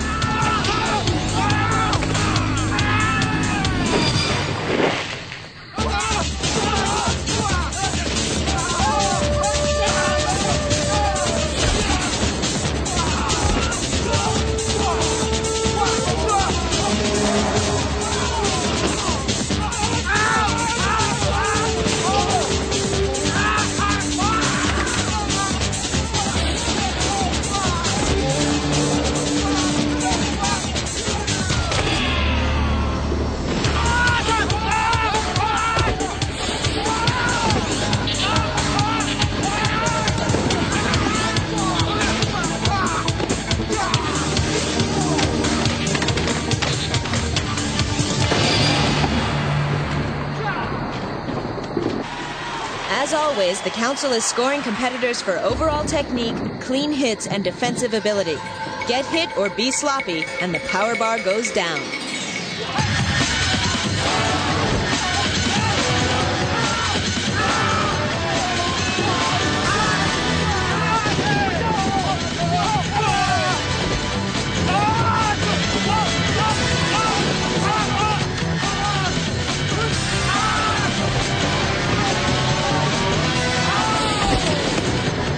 Tsunami's power bar is low. Some strong combinations by Olympus could seal this match pretty quickly.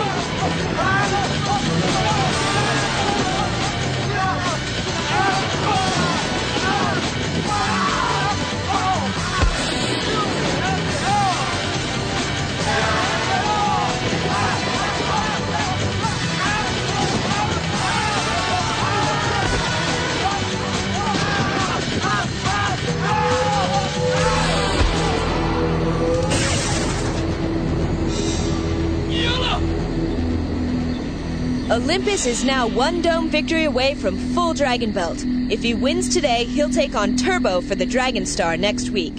The last athlete to reach full Dragon Belt status was Richard Brandon, Yin Yang Man. Unfortunately for Richard, whoever has gone up to face Turbo atop the rotating platform has usually gone back down, the hard way. Turbo's still the champ, but Olympus is closing in.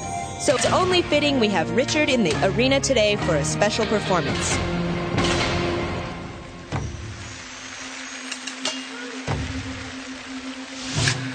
Before the Grand Masters of the World Martial Arts Council, Richard Brandon, Yin Yang Man, displays the Chinese form, Wushu. Remember, martial artists like Richard Brandon have been training their whole lives to reach this level of athletic excellence. Do not try anything like this at home, especially with fire.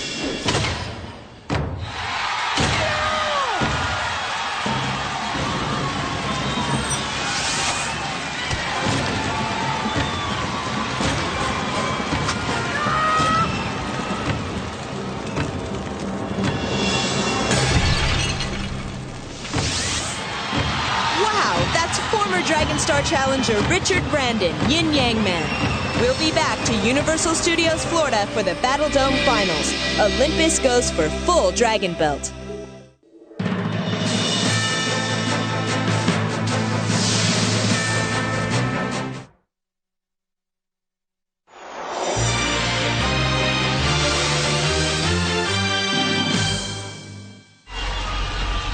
The man of the hour, Herb Perez. One victory away from full Dragon Belt and a shot at the Dragon Star. Battle Dome Finals. Ho Young Pak, Star Warrior. Herb Perez, Olympus. In 2 minutes, we'll know if Herb Perez will challenge Turbo for the Dragon Star next week. To get there, he'll have to force Ho Young Pak into the frame of the cage more times than he hits it himself. Sounds easy? It's not. Especially when the council orders ninjas into the dome to mix things up. Ninjas penetrate the dome.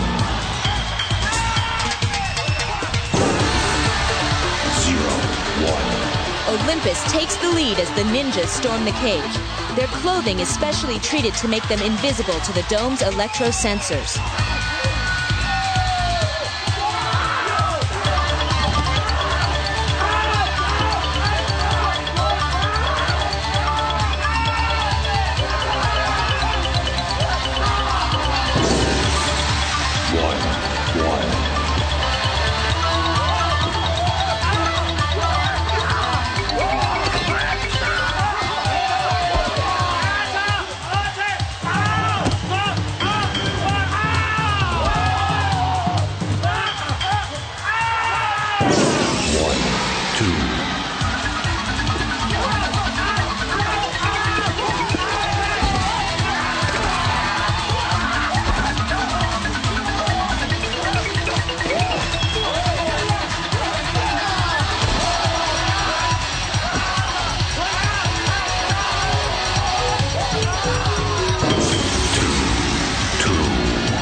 Under 30 seconds left. If we're tied at 0, the match goes into sudden death. 2, 3.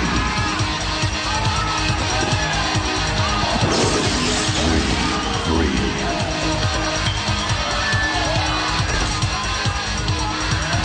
Ninjas leave the dome.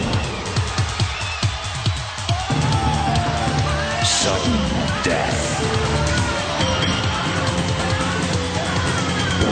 That's it. Olympus wins. By a final score of 4-3, Herb Perez pulls out the victory in sudden death.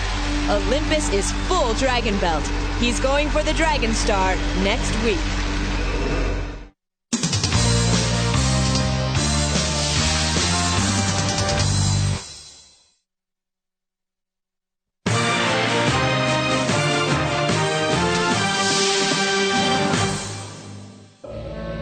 By order of the World Martial Arts Council, today's winner, Herb Perez, Olympus, representing Taekwondo, shall receive the key symbol of his opponent, Ho Young Ak, Star Warrior, representing Kung Fu.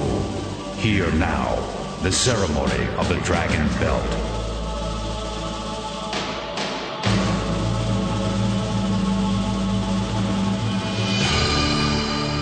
Taekwondo's 1992 Olympic gold medalist is now going for the ultimate prize, the Dragon Star.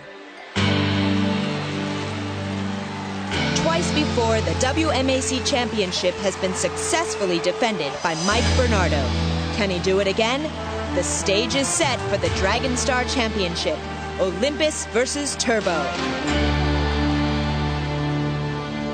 It's all next week on WMAC Masters. I'm Shannon Lee. See you then. Filmed at Universal Studios Florida, where you can ride the movies.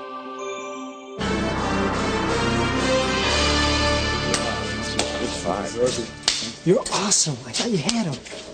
Man, I thought so too. I'm proud of you. You know you're gonna get him next time. Unless you get him first. And you know I will.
Get ready for the ultimate video challenge as these two teams go head-to-head with a maze of electronic obstacles for the right to face one of our game wizards in the video zone.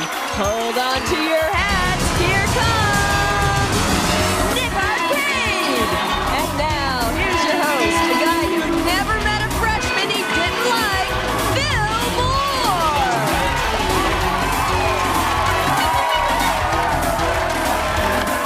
Thank you, Andrea, and welcome to Nick Arcade, the ultimate video challenge. I am so excited because it's a special celebrity day in the arcade. Joining me are 4 of the cast members of Nickelodeon's Welcome Freshmen. Yeah! All right, now we have the round 1 face-off that's going to be played, and joining me to play it here is Nick of the yellow team and Jill of the yellow team. They're going to get busy with the face-off game, Jet Jocks. Now, in this game, you have to maneuver your jet skis down the Nile River, avoiding all types of perils along the way. Whoever gets their jet ski the farthest at the end of 30 seconds will get 25 points and control of Mikey, our video adventurer, for the start of round 1. Grab your controllers into positions, please. Ready, set, go. Oh! Right there off. 10. Put yellow teams down. They're both cruising along now. They're both down in the water. 20 seconds. They're both back up. 15 seconds is where we are. Score is still pretty close, though. We're both down. It's 10 seconds. They're both up. We're down to the final 5 seconds. And looks like it's one to be. Yellow team, pull it off. Way to go, Nick. Let's go play some more arcade. Go ahead. Yeah. All right, Nick of the yellow team. Hey, everyone, let's welcome the yellow team, Mike Speller and Nick Barnes. Yay! Now, Nick plays Billy on Welcome Freshmen. And Nick, I understand you're into skateboarding. How well do you do, guy? Not very well. Just I try. You try? How long have you been doing it, kind of like as a hobby? 4 years. About 4 years, okay. And Mike, we all know you better as Mr. Lippman. I understand you dabble at improv comedy, right? Yes, sir. But I don't know. It seems like there's an ulterior motive for you being here. Well, I'm just studying what the freshman mind recreates at, so I'm lowering myself to that form of recreation. Oh, okay. Well, welcome to Borland. Hey, and competing against you today on the red team is Rick Galloway and Jill Setter. Say hey!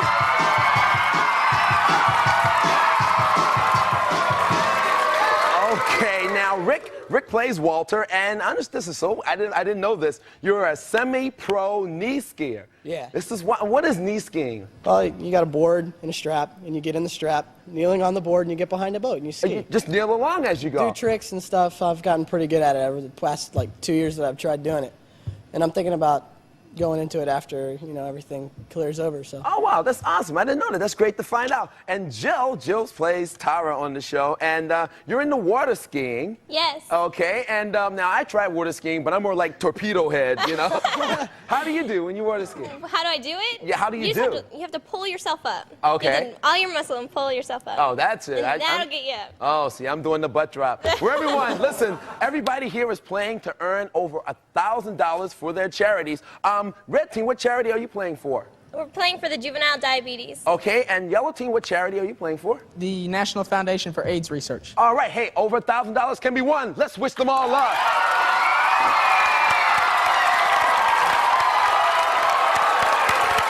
Now, let's get how we play out of the way. We're going to take Mikey, our video adventurer, and you're going to move him all around this screen here in every direction except diagonally. Now, as you do this, you're going to run into our 4 Ps. Points, puzzles, pop quizzes, and prizes. Be careful, though, because there's an enemy up there, and if you run into him, control goes from you over to the other team. Now, all questions in round 1 are worth 25 points, and the team with the highest score at the end of the 2 rounds will be going into the video zone to battle today's game wizard.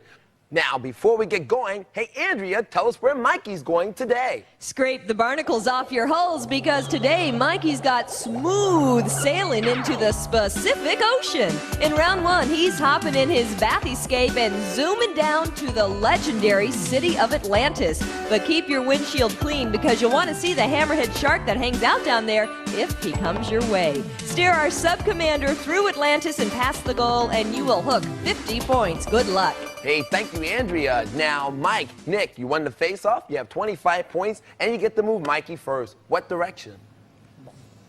Left. Okay, Mikey's going left. Hyper channels. Hey, this is another one of our video puzzles. Now, we recorded some TV while someone flipped through the channels with a remote. It just so happens that everyone was talking about the same personality. The first person that can buzz in and tell me who everyone is talking about will get 25 points and control of Mikey. Hands on your buzzers. Ready? Let's hit the hyper channels. I've heard of some people who like to keep cows as pets, but our guest today says that bulls are his favorites. Of you who prefer dunking, I suggest donuts into coffee. Yes, yellow team. Michael Jordan. Let's take a peek. Is it Michael Jordan? There he is, the airman himself. The airman in action. You have 25 more points, and you have control of Mikey still. Move the mics to again. Left again. Left. Okay, Mikey's going left. Video challenge, yellow team. Over here.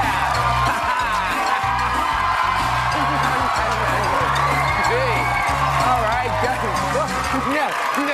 Oh, video challenge. You get to add more points to your score and maintain control. Who's going to be playing?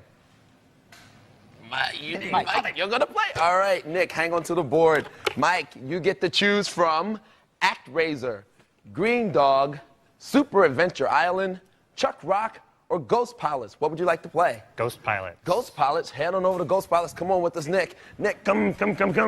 Okay, now we're going to take to the air because this is an aerial combat game where you are a World War II pilot blasting enemies. This game has multiple stages, and today on Ghost Pilots, our experts challenge has been set at 30,000 points in stage 3. You have to meet or beat 30,000 points in 30 seconds. Now, Nick, you have 50 points. Your opponents have 0. Of your 50, I want you to write down how many you're willing to wager on your partner beating the challenge. Here comes the music. Now. He's writing it down. Hey, don't you peek. Okay, turn around, please there, Mike. Ready, set, go. Right, he's off, blasting away. All right, he did some great maneuvering. Didn't get hit by that bomb. For 2,800 points. Oh, his plane got blown up. Here comes another. All right, he picked up some extra bombs there. He's up to 8,000 points. Good steering. Oh, got blown up again. Here comes another plane. He uses special weapons which blow away everything in his range. Blasting. He's almost there. Time is ticking. He's flying. Oh, my goodness. Hey, time ticked out. You did some great playing. I was quite impressed. Let's find out how many points were wagered. 30 points. We're going to adjust your score and play some more. Head back over, guys.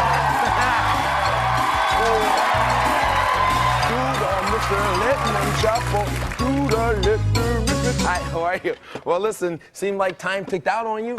We're going to take the 30 points away. You still have 20. You're still in the lead. Red team, you now have control of Mikey. Move him, please. Okay, we're going to go down. Mikey's going down. Video text. Hey, another video puzzle. Now take a look at this. We found a way to make video images represent words. The first team that can buzz in and tell me what well-known phrase these video scenes spell out will get 25 points and control of Mikey. Hands on your buzzers. Ready? Let's roll the video. Yeah, remember, we're trying to figure out what well-known phrase these video scenes spell out. Yes, yellow team. Honey, I blew up the kid. Let's take a peek. Is it? Yeah, honey, and there's blew up the kid. Honey, I blew up the kid. That's it exactly. 25 more points. Hey, almost made up for that 30 in the challenge, and you have control again. Okay, hold it. That sound is telling me that I have control. We're almost out of time in round 1. Mikey goes straight to the goal. We're in sudden death. Gang, the correct answer to this question will get you 50 points and the goal for round 1. Hands on your buzzers. Which of these bands has a picture of a baby swimming in water on their latest CD? Yes. Yeah, red team. Nirvana. Nirvana, yeah!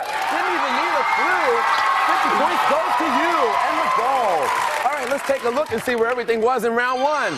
Okay, there was everything scattered. Enemy you avoided, great going. Right now, red team took over the lead with 50 points. Yellow team has 45. Woo! I hope you studied up for this game because it's a scorcher. Come on back and see what's going to happen. The points are double in round 2. So we'll see you back here on Nick Starcade. It's Freshman Day.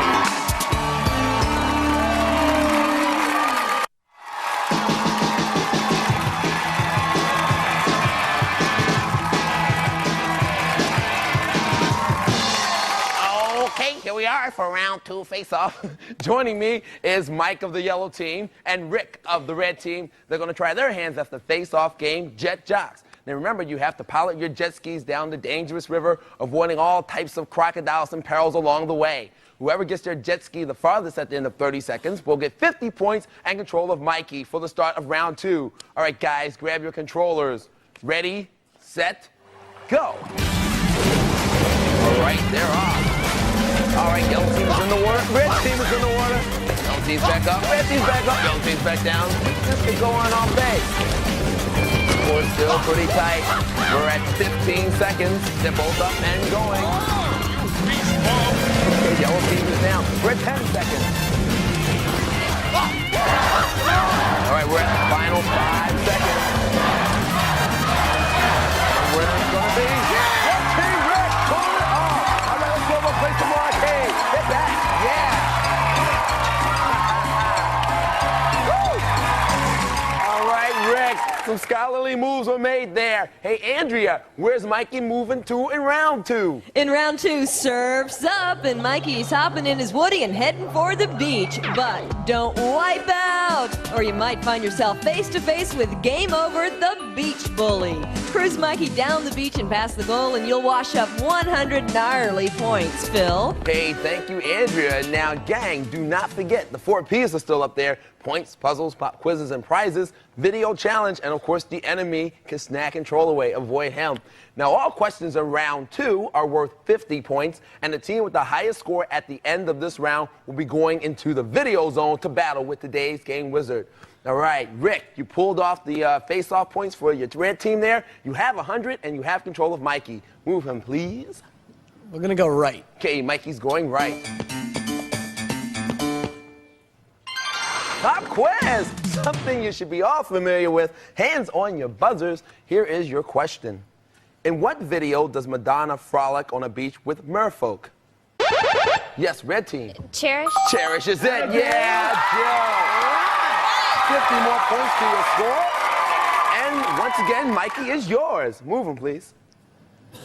We're going to go down. Okay, Mikey's going down. It's the Big C video challenge. Come on, red team. No, I've got my own writing thingy. Come on. Okay, we'll have it. Give me. Get over. How we are? We had double writing thingies, but that's okay. Here we are at video challenge. Get to add more points to your score. Who's going to be playing? Rick? Okay, Jill, hang on to the board. Rick, you get to choose from ActRaiser, Green Dog, Super Adventure Island, Chuck Rock, and Ghost Palace out of it. So which one are the remaining 4? I'm going to go ActRaiser. ActRaiser, pop right over there to the side of me. Come on over, Jill. ActRaiser, this is a cool game. It's an adventure game, and you are an avenging angel fighting monsters. This game has 6 different lands, each with 2 acts. Yes, it does, trust me. And today on ActRaiser, our expert challenges 2,500 points. There it is in Act 1. You have to meet or beat 2,500 in 30 seconds. Now, Jill, you have 150 points. You're in the lead. Your opponent's at 45. Of your 150, write down your wager. Here comes the music. Do it now. Here's the music. I have the CD. Okay. Thank you, Jill. You too? Yeah. Turn around. Ready, set, go. Okay, there he is, the angel. He got zipped when he jumped on him, but he nabbed him with a sword. He picked up a couple hundred points. He got 300 points right there. He's racking them up. Hey, he got 1,000 points with the crown. Way to go. He's at the 1,700. He's swinging away. Okay, he lost command. It's coming back, and it's taking a little time there. Okay, there he is. He's still at 1,700 points. Whacking away, 1,900. Yes, 2,500 points. Time is ticking. He's whacking. Oh, my goodness, man. The buzzer went off right before you got the crown. You played a great... I know, but don't worry. That's great. Okay. No detention. All right, 30 points of wager. Head back over. We got a lot more game to play, gang. Yeah.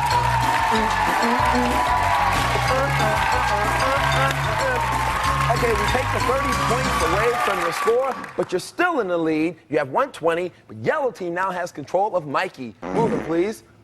Rick, gosh. Still, go ahead and move him, man. Gosh, move him fast, man. Go ahead. Tell me, please. We're gonna go right. Okay, Mikey's going right. Split screen! Hey, another video puzzle. Now, oh goodness, it looks like our video multiplier is on the blink again, and it's over-multiplied its video images. The first team that can buzz in and tell me what's going on inside the frame will get 50 points and control of Mikey. Ready? Let's split the screen. Here's a clue. It's one way to jump for joy. Yes, red team. Say a parachuter or a free faller. Let's take a look. Is it a parachuter or a free faller? Zoop, zoop. Pow, there he is. Yeah. And you have 50 points. You're up to 170, and you've taken back control of the Mikester. Move the big M again. Whoops. Okay, don't get to move them. That little noise tells me. No, not lunchtime. No, we're almost out of time in round 2. Mikey goes straight to the goal. We're in sudden death. The correct answer, gang, will get you 100 points and the goal for round 2. Hands on your buzzers. What supposedly unsinkable luxury liner sank on its very first... Yes, red team. The Titanic. The Titanic is it!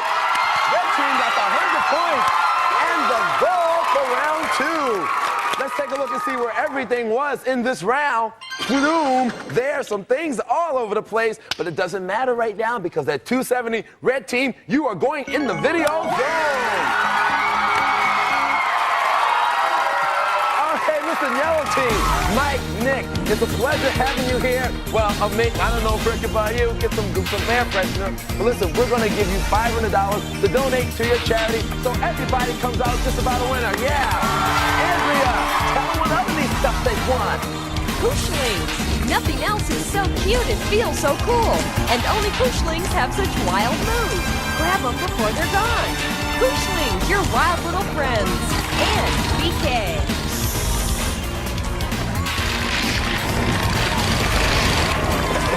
BK Rash Test.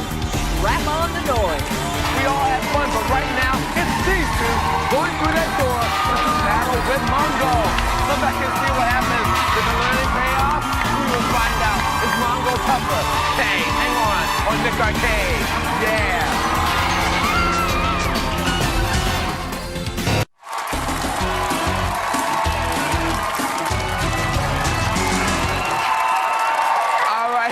We're back with our special welcome freshman edition of Nick Arcade. Now, because they're playing for charities, we decided to let everybody go into the video zone.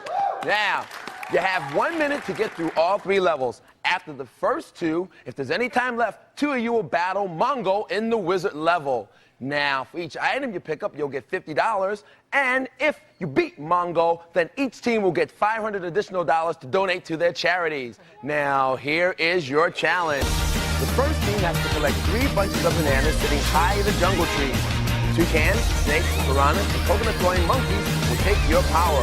Go under the waterfall or touch the golden idol, and a rope will appear to help you over it. Good luck, Mike and Nick. Now, the second team are snow slingers wrapped in 3 annoying elves with snowballs. But watch out for their snowballs and the speed-crazy foxes and polar bears. Hitting the magical snowman will make them play an irresistible fiddle-ditty, which forces the elves to dance their jigs for 5 seconds. Good luck, Rick and Jill. Now, with the time left, 2 of you will go in and take on Mongo in the wizard level. Catch 3 floating orbs while avoiding the dangerous energy-blasting creatures. Touch the spinning hourglass, and you'll freeze everything for 5 seconds. And remember, if you beat Mongo by catching all 3 orbs, you will get an extra $500 per team for your charity. Yeah! That is it. Power slam, power slam, power slam through the door, and go get Mongo. Yeah. Go. Woo. Hail, hail, the gang's all here, and they're going after Mongo. All right, remember there's some flinging that has to be done with snow slingers and some climbing that has to do in the jungle. Ready, set, go. Hey, there's and all right, 2 units of power are down, but the 3 bananas are gotten. All right, we're gonna have to do some flinging with the L's. There's 1. All right, they're down to 3 units of power. They're down to 1 unit of power. 1 L left. All right, they did it. All right, now right now, Mike and Jill are going to battle Mongo. Hit start, hit start, hit start. Somebody hit start. Okay, at 30 seconds, start has been hit. Lost a little time there. There's 1 orb. All right, they're down to 1 unit of power. They are out of power. Hit start again. Hit start again. Okay, Mike on the top. Got start. Jill's looking around. There's 1 orb. They're at 17 seconds. They're down to 3 units of power. Kind of waiting. Looking around. There's the hourglass. Hit over, Mike. Hit over. All right, there's another orb. There's 1 orb left to get. All right, they did it. Woo! They did it. They did it. Woo! All right. They got everything. All right, now the yellow team got 150 for the item and 500 for beating Mongo plus the money from the game. Hey, here they come. Woo! Hey, all right. Woo! My goodness. Hey, gang, listen, you all won an extra $500 for a charity. How'd it feel in there? Now, listen now, we were all wondering about you, Mike. How did you like being here in the arcade? It was a blast. And listen, the rest of you, it was fun watching you play the game up front, and you picked up some decent money for your charities. Would you like to come back maybe another time? Anytime. Anytime? No problem. Now, what was your strategy in there while you were in there with the wizard? 'Cause I guess maybe you and Jill, what were your strategies going? Controlled panic. Controlled panic. Now, you guys are pretty good in your own individual levels. Rick, you were talking about flinging those snowballs. How did you feel when you went in there and started wailing away? Well, I felt very strong and confident that... Oh, my goodness. Now, Nick, you went in there and just like, bam, hit the first bananas. Was it cool in there for you? Yeah, it was great. All right, well, listen, a lot of great money has been won for charities. We'll see you next time on Nick Arcade. Woo!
Audience at Nickelodeon Studios at Universal Studios, Orlando, Florida.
Du hast mich. Du hast mich. Du hast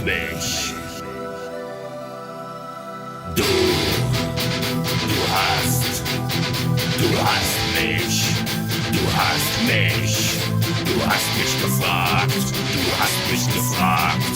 Du hast mich gefragt und ich hab nichts gesagt.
You are the last electric knight. I give to you my power and my knowledge. You must carry on, but not alone. I have chosen this man. Someone's moving behind you. Someone's picking up ground.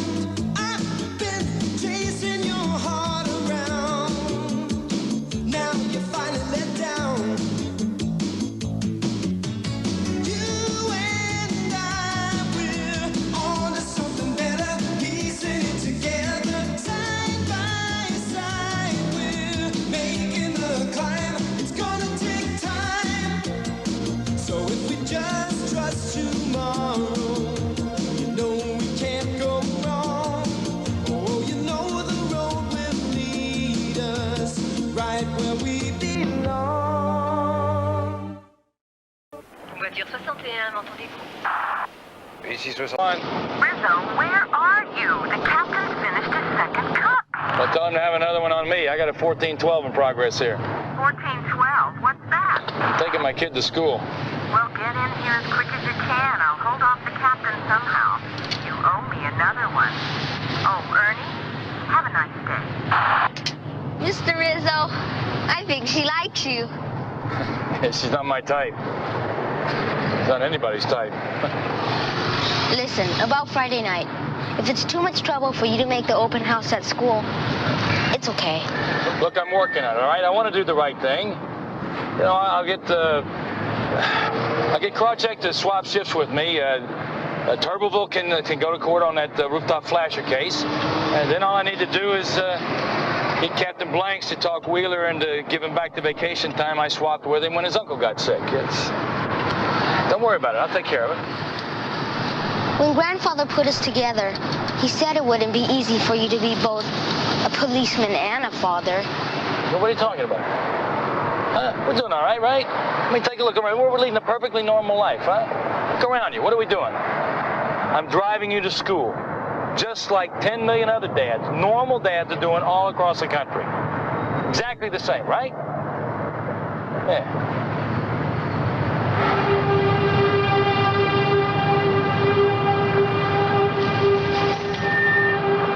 Ernie, get down.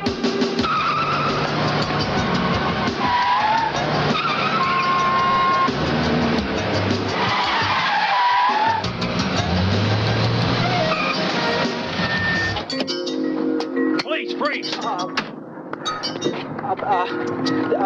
Officer, this is just an honest mistake. I've got a couple of cars just like this at home. Hey, turn around and spread them.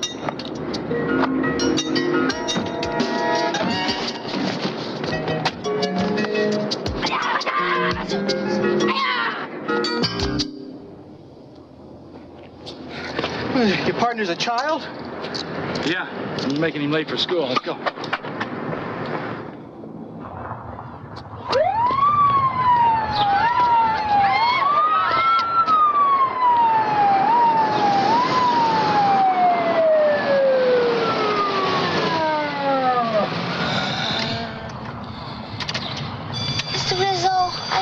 wouldn't do that. Hey, when the force is with you, you use it.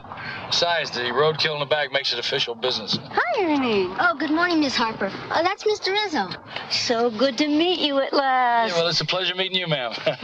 Ernie tells me you're his favorite teacher. Thank you. That's the car thief we just busted. How's it going?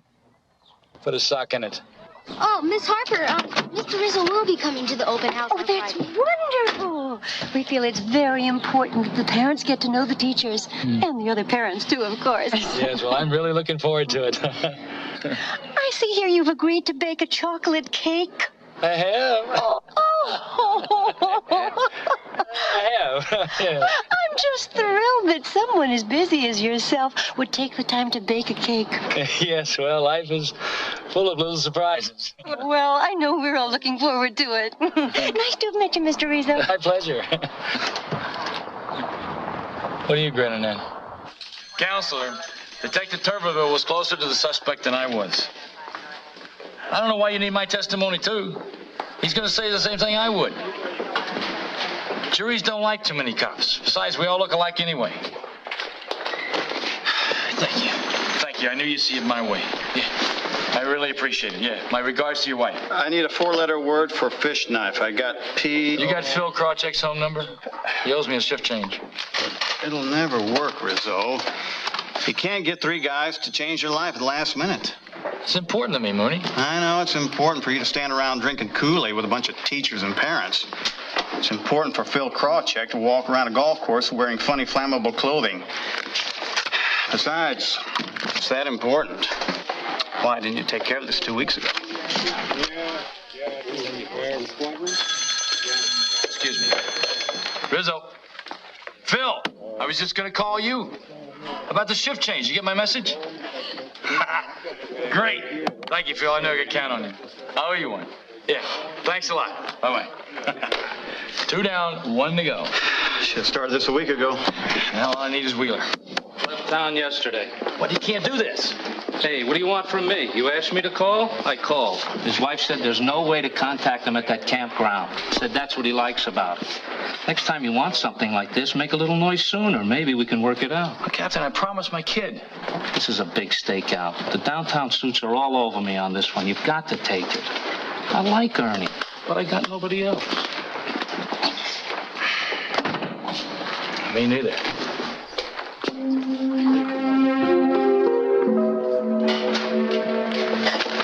Four-letter word. Get the heck out of here. Boy, if we have to take apart any more frogs, I'm going to skip high school and go directly to college. It's important to know how nature works. But you're right, that frog was too much. Yeah. Hey, why don't you come over to my house where we can rehearse the open house show? My mom and dad would love to see it. Your dad's home already? Well, yeah, the bank closes at 3. He's always home when I get home.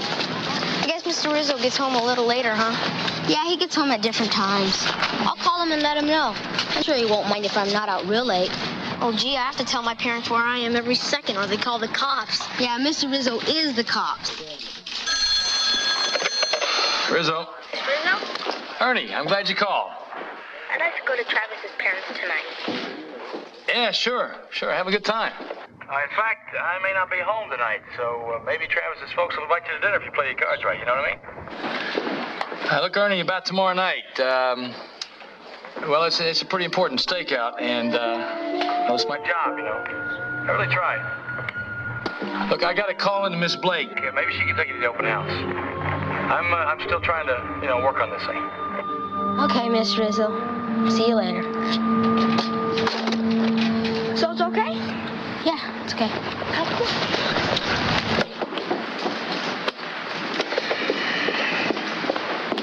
Jake, look here, I think I can save you some money. I found this in the evidence locker. A 3-layer cake, just like new. They never file in it, does it? No, you kidding? This came from an FBI bust.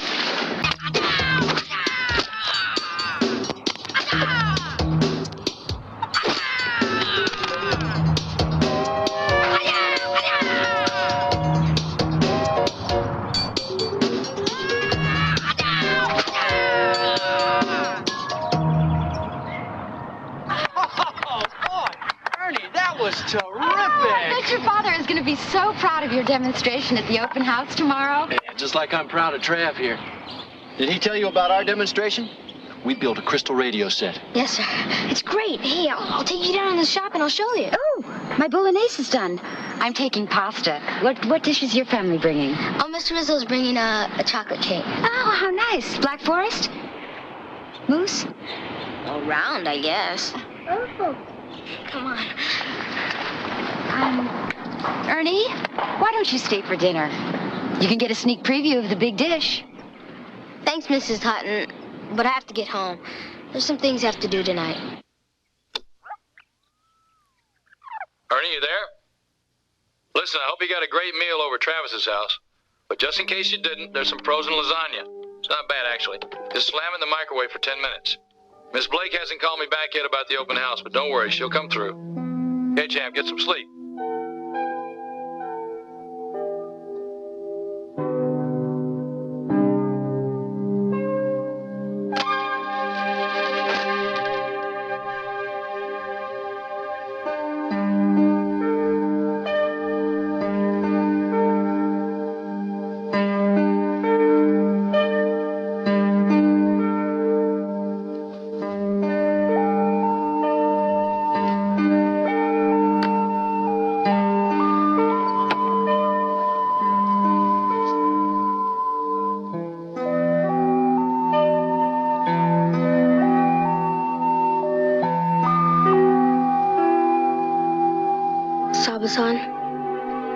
Why did you put me with Mr. Rizzo? He has no time. Why couldn't he be more like Travis's dad?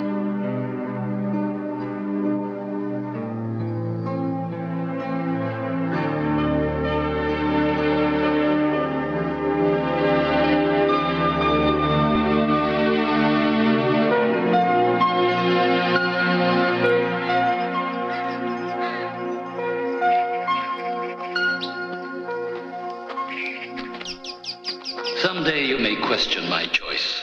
When you do, remember that the strongest wood comes from a tree which has learned to face the strongest wind. Well, what does that have to do with people, Sabasan? Look at the forest. A tree that grows in total shelter will never reach the light. Trees and people must be tested to grow and survive.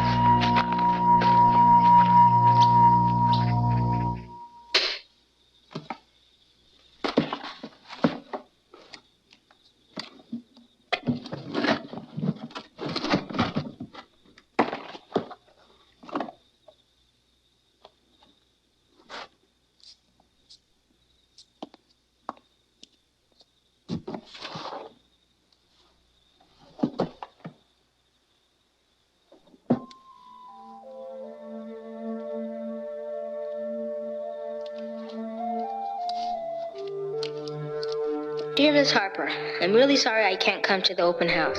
I have to work real late. But here's the chocolate cake I made, just like I said I would. Mr. Rizzo.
Unusual situation here.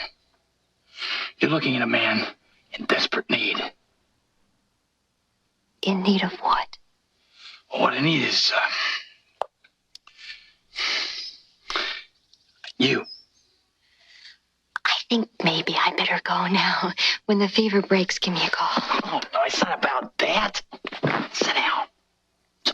about a cake.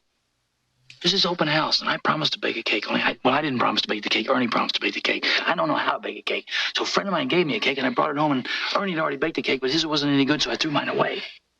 You know, I'm going to have to start writing some of this down. Well, I can't go to the open house either, because I promised Captain Blanks that I'd do this special duty because Wheeler's up in the woods someplace in a camper. Well, can't you get out of the duty? No, because it's too important. See, it's another star on my badge, which is a step closer to the senior sergeant's exam, which is a 9-to-5 job, which is more time with Ernie. Well, that's the first thing you said I've understood. So, good. Then you'll come into the kitchen and bake this cake? Huh? This is not about a cake or about your sergeant's exam. You're afraid of that open house, aren't you? Oh, don't be ridiculous. Hey, you had 2 weeks to shift your schedule around. I think subconsciously you wanted this to happen. Listen, I am in very close contact with my subconscious. And that ain't it. You're worried you won't fit in with all those fathers and mothers of normal kids because you're barely a father and Ernie's, well, he's hardly a normal kid. You once told me that you went down into a storm drain where you knew that they were 4 wigged-out gang members with automatic rifles. Yeah, well, maybe that open house would be easier if they had guns over there. You know what my worst nightmare is? Standing around an open house with a lot of doctors and lawyers in good suits. You're right, I don't fit in. Which is fine with me. I just don't want to embarrass Ernie. Ernie's very proud of you. Yeah, for what? Yesterday, I told him to sing for supper at his friend's house. Hey, my agency wouldn't have placed Ernie here if we didn't think you were the right man for the job. Now, if you want me to, I'll just go right in there and bake a chocolate cake that'll melt hearts and minds.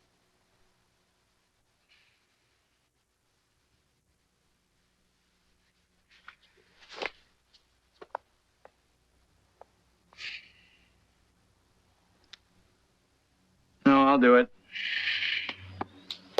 I'll do it. It's just another hard step up that long, lonely hill to fatherhood. If I ever get to the top, I'm gonna jump.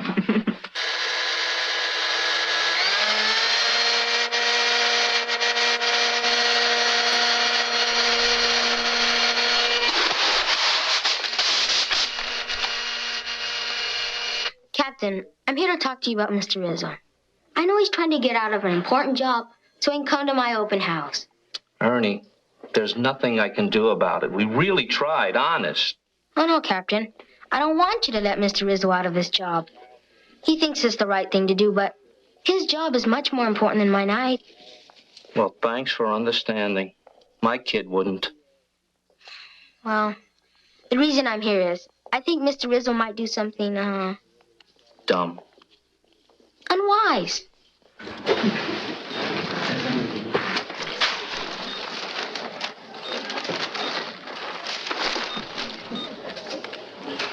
Captain Blanks, you can fine me, suspend me, lift my badge, whatever. My kid's open house is more important than any crummy stakeout. Now, I promised Ernie I'm going, and I'm going. There's nothing you or anybody else can do about it. That ought to fly.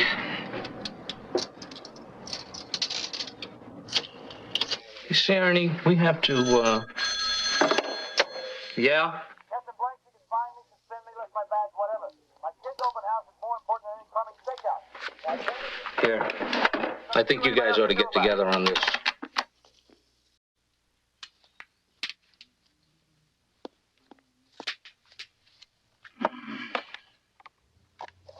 Hey, do this to the one my bowling ball came in. It was very nice of Mr. Mooney to take that steak out for you. Oh, yeah, sure. Of course, I had to give him a little something. How do you feel about celebrating Christmas December 12th, huh? Salvason always used to say, it's not the day, it's how the day is spent. Yeah, well, Salvason didn't teach you much about tying neckties, did he? No, he left some things for you to do. Yeah, okay. Step over to my office. Come on. All right, let's see here. You know, Ernie, sorry I keep canceling out on you all the time, you know. I really don't want to do it, but Well, I wish I could tell you that it's never going to happen again, but I can't even say that. You know, being a cop is kind of a strange life. I know. I watch Miami Vice. Hey, kid, look. Real cops don't dress like that. Tell me about it. Very happy you could come with me, Mr. Rizzo. Hey, look, Ernie, do me a favor, will you? Don't thank me. I mean, it's not like it's some kind of big deal or something. I mean, it is a big deal, but my going isn't so great, all right? I mean, dads do things with their kids. It's only natural. It's very natural and very nice. Yeah. See, I just got to realize something, and we'll both get along a lot better. Actually, we both got to realize it. See, when I'm being a cop, I'm a cop. And when I'm being a dad, I'm a dad. Keep them separate, everything's okay, right? It's a deal. Okay. Attention all units, all units. A 714 in progress. Liquor store, corner of Brand and 7th. All units in the area proceed at once. Well, that's a holdup. Brand and 7th's just a couple of blocks from here. Yep, well, somebody else will take it. Mr. Rizzo, you know you won't enjoy the party.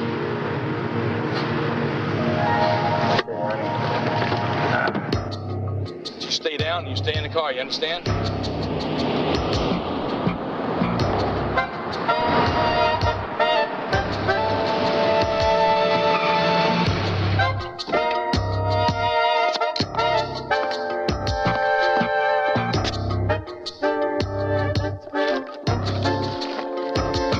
Police freeze!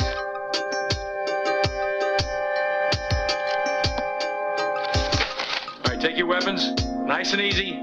Throw them over the counter. Do it now.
You know, if we go to this thing, we're not gonna have time to change. Well, other fathers are coming right from work.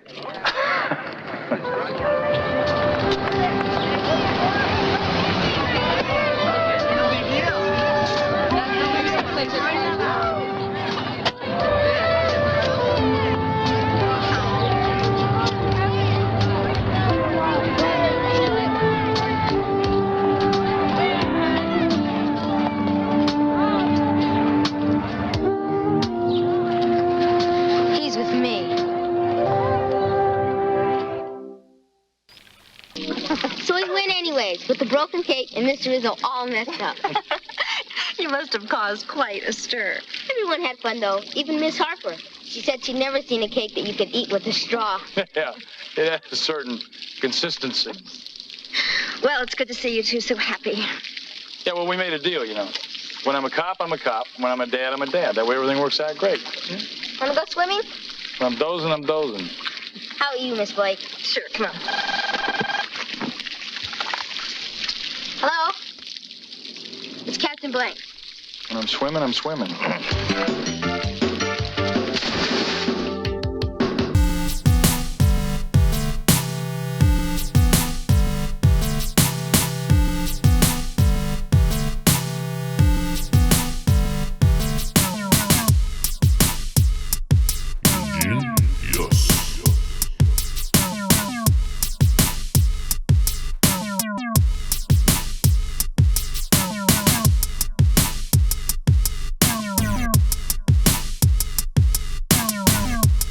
Eugene Yes.